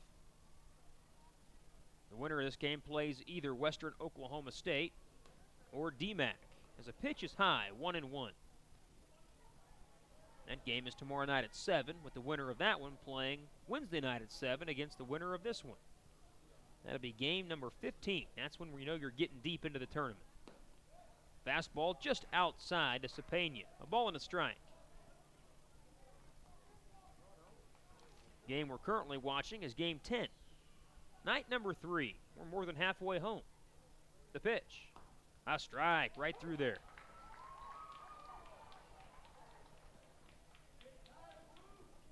Cepena played a lot of second base this year, now playing in left field. Waves that bat in on 2-2. He reaches for one, sends a soft liner to center field. That'll fall for a hit. Barsness has to play it on a hop.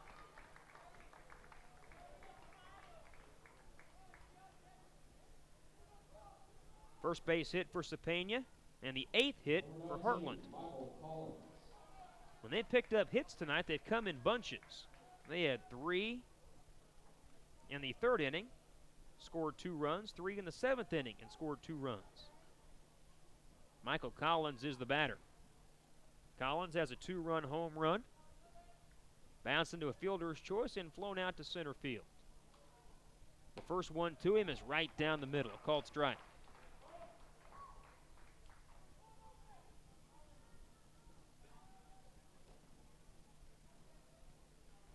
Very nice evening. Temperatures finally dropping into the 70s after a blistering hot afternoon. There's a fastball just outside. Looked to be a pretty good pitch. Peterson did not get the call. He'll come set again. The 1-1. Same pitch. This time it's a strike. That's what Collins is saying. Saying, hey, didn't call it on me last time. You do this time. So 1-2. Step off the back of the rubber by Peterson. He checks on Cepena. He's not going anywhere. Peterson leans in for the sign. Has it. Comes set. The 1-2. Swing and a miss. He got him. Beautiful changeup. Collins down on strikes. Out number 2 in the books. Peterson's second punch out. Lineup turns over to Cody Bobbitt. Heartland in their second ever World Series appearance. They were here last year and this year. They were the last team to qualify for the World Series. They played on Monday and beat perennial power Parkland College 3-0 in a rain-resumed game. Got delayed on Sunday because of rain in the second inning. They had to finish it up on Monday. It was the first championship game. Parkland would have had to win twice to make it here to Enid.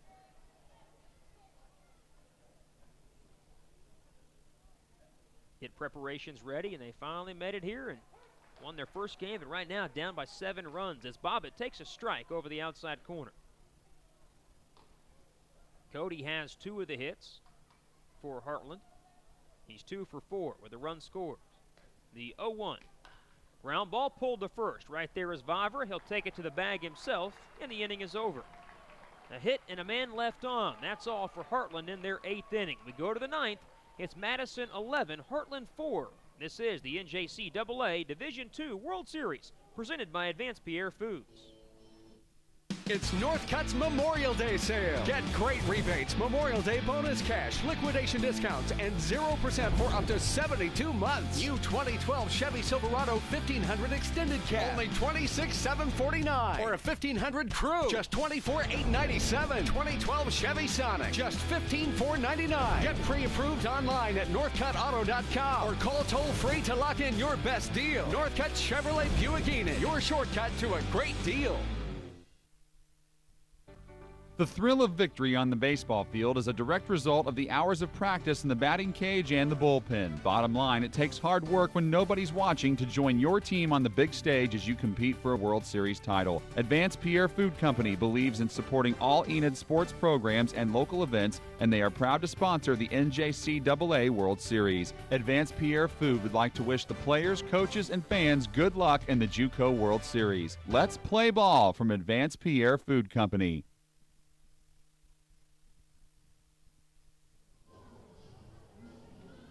We will see the 5th pitcher of the night for Heartland. It's a big right-hander, Tyler Buss. Buss is 6'2", 200 pounds, and a sophomore from Gibson City, Illinois. Ryder Bore winds up pitching 2 innings, giving up a couple of runs, both of them earned on 3 base hits. He didn't walk anybody, struck out a man, but hit a couple of batters. Some of the numbers this year on Buss. He is 2-0 with a 6.75 ERA. Just his 6th game pitched, 14 2/3 innings, 11 runs, all of them earned on 17 hits, 14 strikeouts, and 7 walks. But Buss will face 9-1-2 for Madison. Only 3 innings out of 8 have the Wolfpack gone scoreless. 1-0-4, 1-0-3, 0-2. That's their line across the board. As Buss delivers a strike on the inside corner. John Dibovek, the 9th place hitter, has a single and 4 trips. That came in the 3rd, and he scored a run. And he almost gets hit by a high and tight fastball, just missed his left sleeve. McShane, the Maldonado, will follow in this 9th inning. A 16-hit attack. There's a strike at the belt over the inside corner. Back on the air tomorrow at noon. First of 3 games. Then we'll start paring things down to just a couple of games on Wednesday and a couple of games on Thursday. The 1-2 offering is a little bit low. So far we've said goodbye to 3 of our teams. Said goodbye to the Community College of Rhode Island, Grand Rapids, Michigan, and Lackawanna, Pennsylvania. There's a chopper to 3rd. Nice pick by Klein. Fires across. Leadoff man gone. Good footwork over by Dylan Johnson. He didn't want to get spiked. He had to go up on a tiptoe. Caught the ball, then quickly got his feet off the bag. So the team's still playing. At least will finish in the top 7 in the country. As McShane stands in. And he grounds one over the mound. That's going to scoot on through for a base hit. A 4-hit night for Ryan McShane. Madison just comes at you in waves. 17 hits now for the Wolfpack. McShane is 4 for 6. All of them singles. Now it's Maldonado who has 2 hits. Tomorrow we'll say goodbye to we'll say goodbye to 2 teams, in fact. I should preface my comment there. The fastball is low. Either Scottsdale or LSU Eunice will be eliminated in the noon game. Then the loser of this game, or Catawba Valley, will go home at 3:30. We'll have just one winner's bracket game tomorrow, and that's at 7. The 1-0 pitch. Hit foul back into the screen.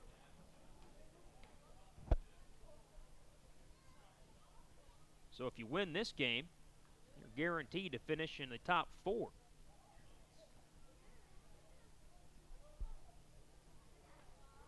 Be halfway through the field after tomorrow. The runner goes from first. The pitch is low. It gets away from the catcher. McShane to second. He's going to try for third. He'll make it standing up. Wow.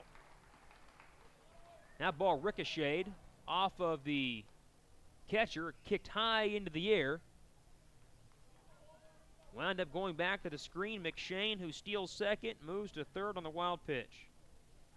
Another runner in scoring position for Madison, already with an 11-4 lead. Little surprised they kept the runners in motion, but in a tournament like this, you can never have a big enough lead. It's the biggest stage there is. So here is Maldonado, and a 2-1 count. Bus delivers. Ground ball up the middle, a base hit to center field. 3-hit night for Luke Maldonado.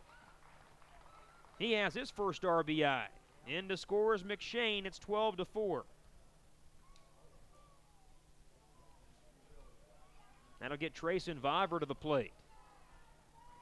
Madison's going to be a tough out in this tournament. There are a lot of good teams here. Of course, every team that makes the World Series is outstanding. But you just see some teams that have unique talents and play the game different ways, and it's kind of fun to watch that. Some teams are built on power. Madison's built on moving runners. They play small ball as Vavra takes a ball low. Other teams have just amazing pitching, so it's kind of strength against weakness or strength against strength. You never know how it works out, but there are going to be some nice matchups as we go along. Vavra's had a good night. He has not been retired yet. The 1-0 pitch, low for a ball. Vavra has scored 3 runs. He has 3 hits. He was retired only once, but that was a sacrifice fly, so no official had bat outs. The 2-0, fouled back.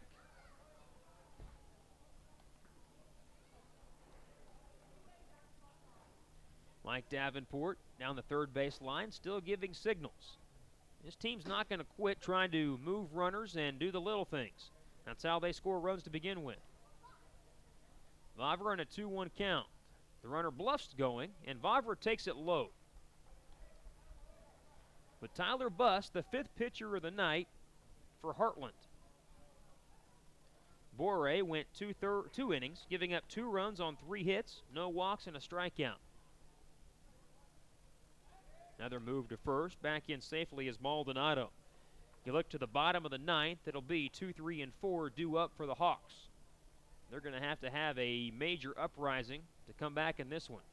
They've been out-hit 18-8 and have committed 2 errors to Madison's 1.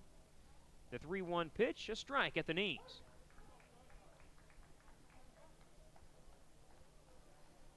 Landon Tenhagen waits in the on-deck circle.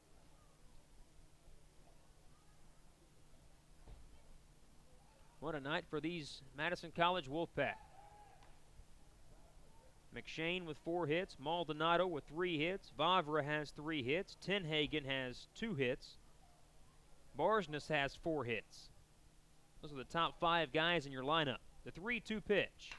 A swing and a shot, hit well to left center field. Back goes Cepena. It's over his head, off the top of the wall, and it comes back into play. Around third, Maldonado, he will score. It's an RBI double by Vavra. A 3-hit night for him, a 4-hit night for him, and it's 13-4. The way that wall is built out in center field and left center field, it's very rare that a ball will hit the top of that and come back into play, but it did exactly that as Vavra has his 4th hit and his 3rd RBI. Another multi-run inning here for the Wolfpack. Now it's Tenhagen. So 3 different hitters with 4 hits for Madison. McShane, Vavra, and Barsness. We may see Barsness try to get his 5th hit in a minute. They're making this wings to go player of the game business tough. Fastball low and inside to Tenhagen. He's been retired only 1 time, but he has 2 hits and 3 RBIs.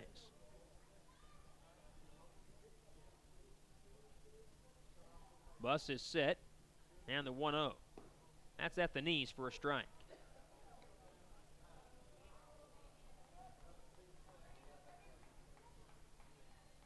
More than likely, Madison's going to move on and take a day off tomorrow and play Wednesday night. More than likely, we'll have a rematch of the first game of the tournament. The curveball's in there, strike 2. It'd be Catawba Valley and Heartland at 3:30 tomorrow afternoon. That would be a rematch from the first game of the tournament. Won by Heartland 5-4. They got a run late to break a 4-4 tie. Here's the 1-2 pitch. Low. Wolfpack finished 3rd last year. If they win tonight, they're guaranteed to finish no worse than 4th. Bus from the high set. The 2-2. Fly ball down the right field line. Long run for McCafferty. He will get there and make the catch. Vavra tags at second. He'll go to 3rd. McCafferty caught that just in the foul part down that right field line, just past the foul line. Had to run into those railroad ties, padded up, of course. But that's out number 2. And it brings in Barsness. We'll see if he can't get himself a 5-hit night. Bryce Barsness so far has 4 hits and 4 RBIs. He's 4 for 5 in the pitch to him. That's a strike on the extreme outside corner. And Bryce having one of those career nights. He's from Black Earth, Wisconsin. 6'2", 180. This guy's a freshman, folks. Bus delivers. Another strike. Single in the 2nd, 2 RBI single in the 3rd, an RBI hit in the 6th, and an RBI hit in the 8th. Runner at 3rd, 2 outs, the 0-2. Fouled off over the left side. There's just some nights where no matter what the pitcher throws, no matter what the count is, looks like a beach ball coming in. Bus comes set, and the 0-2. Check swing, he went too far. He's rung up at home plate. That'll end the inning as Bus gets out of the jam, but he gives up 2 runs on 3 more Madison hits.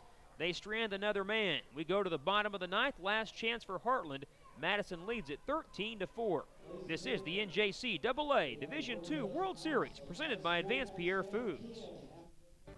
The thrill of victory on the baseball field is a direct result of the hours of practice in the batting cage and the bullpen. Bottom line, it takes hard work when nobody's watching to join your team on the big stage as you compete for a World Series title. Advanced Pierre Food Company believes in supporting all Enid sports programs and local events, and they are proud to sponsor the NJCAA World Series. Advanced Pierre Food would like to wish the players, coaches, and fans good luck in the JUCO World Series. Let's play ball from Advanced Pierre Food Company.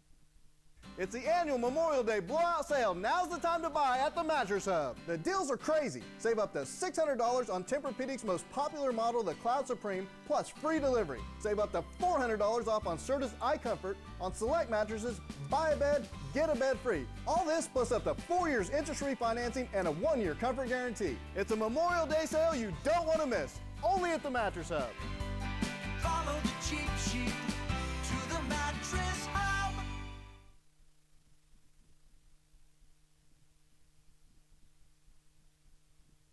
We go to the bottom of the 9th inning as Madison, out of Wisconsin, has absolutely run away with this one. They lead Heartland 13-4. And the last call here for the Hawks. They will send up 2, 3, and 4 in their lineup. Unless Heartland can put together the mother of all rallies, they'll have to come back tomorrow at 3:30 and play Catawba Valley. Aaron Vogt leads it off. He takes the first pitch strike from Cody Peterson on the inside corner. Peterson has been impressive out of the bullpen with an inning and 2/3, or actually 2/3 of an inning, 2 innings, pardon me, of scoreless relief. Here's a ground ball to the second baseman. The pitcher will have to cover, and Peterson gets there to receive the throw from Maldonado. First baseman Vavra also went after that ground ball, so he was out of the play. Good job by Peterson to get over to the bag in plenty of time to retire Vogt. Here's Dylan Johnson. Johnson is yet to take off in this World Series.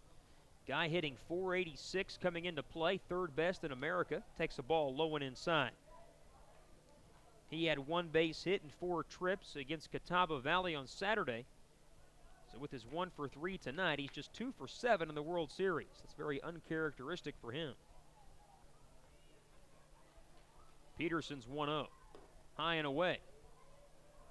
Filoni next, if anyone can reach Wheeland. Bottom of the 9th inning, 13-4 Madison. Now the 2-0. There's a strike. We're well past a 3-hour contest here tonight. We got started at 7:34, working on 10:52. Another strike in there at the belt. You have 17 runs, 27 hits scored, and a combined 9 pitchers. That'll do that to you. Johnson takes just a bit high and outside.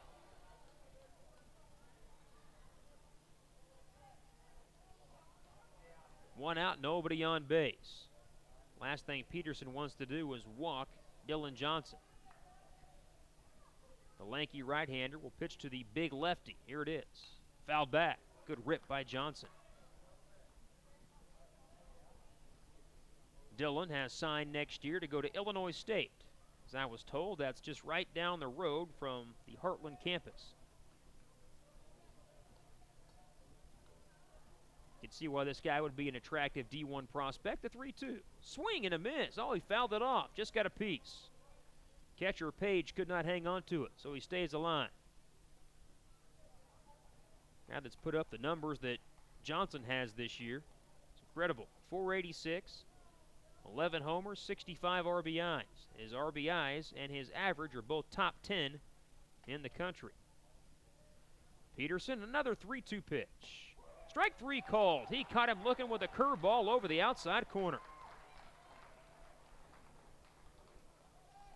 I don't think Johnson liked it, but in a 9-run game, sometimes that plate expands. That's out number 2, and Heartland down to its final out, Mike Filoni. Filoni has an RBI on a walk. A couple of walks tonight for the left-handed hitter. He takes upstairs. Heartland's offense just hasn't quite been what they've had for the most part this season. Only 8 base hits tonight, just 5 on Saturday, as Filoni fouls one off. They've only scored a combined 9 runs. Maybe they can get something rolling against Catawba tomorrow. They're going to have to. Catawba swings it well. They've scored big-time runs the last 2 games. Filoni nubs one up the third base line, foul, just wide of the bag. Fielded by Dibovec, who no more than 6 to 8 inches foul. Now Heartland down to its final strike. Madison fans that have made the trip, along with their host organization and team, standing up, clapping their hands back behind the first base dugout. Outstanding effort tonight. Peterson trying to put the cherry on top. Get Mike Filoni. The 1-2 pitch. Ground ball chopped over the mound out to second. Maldonado has it. He throws to first, and that will do it. Madison advances. They're now 2-0 in the World Series with an impressive 13-4 win over Heartland, Illinois. What an attack from Madison, 19 base hits and 13 runs. On the way next, we'll have your post-game wrap-up, and we'll have your wings to go, players of the game, that and much more when the NJCAA Division II World Series continues, presented by Advanced Pierre Foods.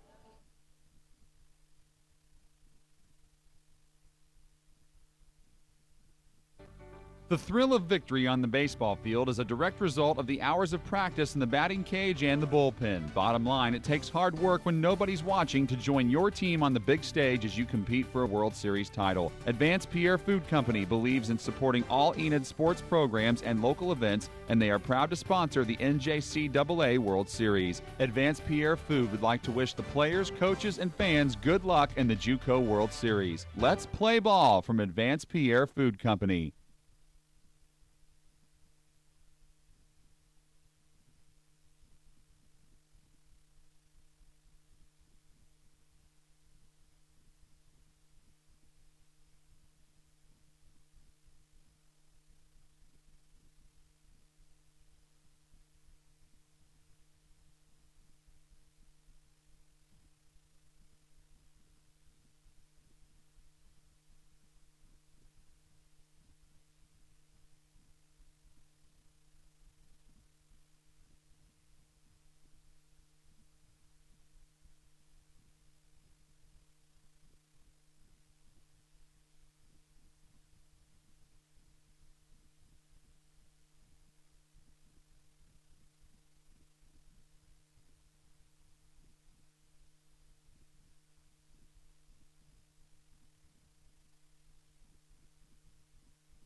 We're back at David Allen Memorial Ballpark, putting the finishing touches on our third and final game of the night as Madison advances in the winner's bracket, going 2-0 in the World Series with an impressive 13-4 win over Heartland.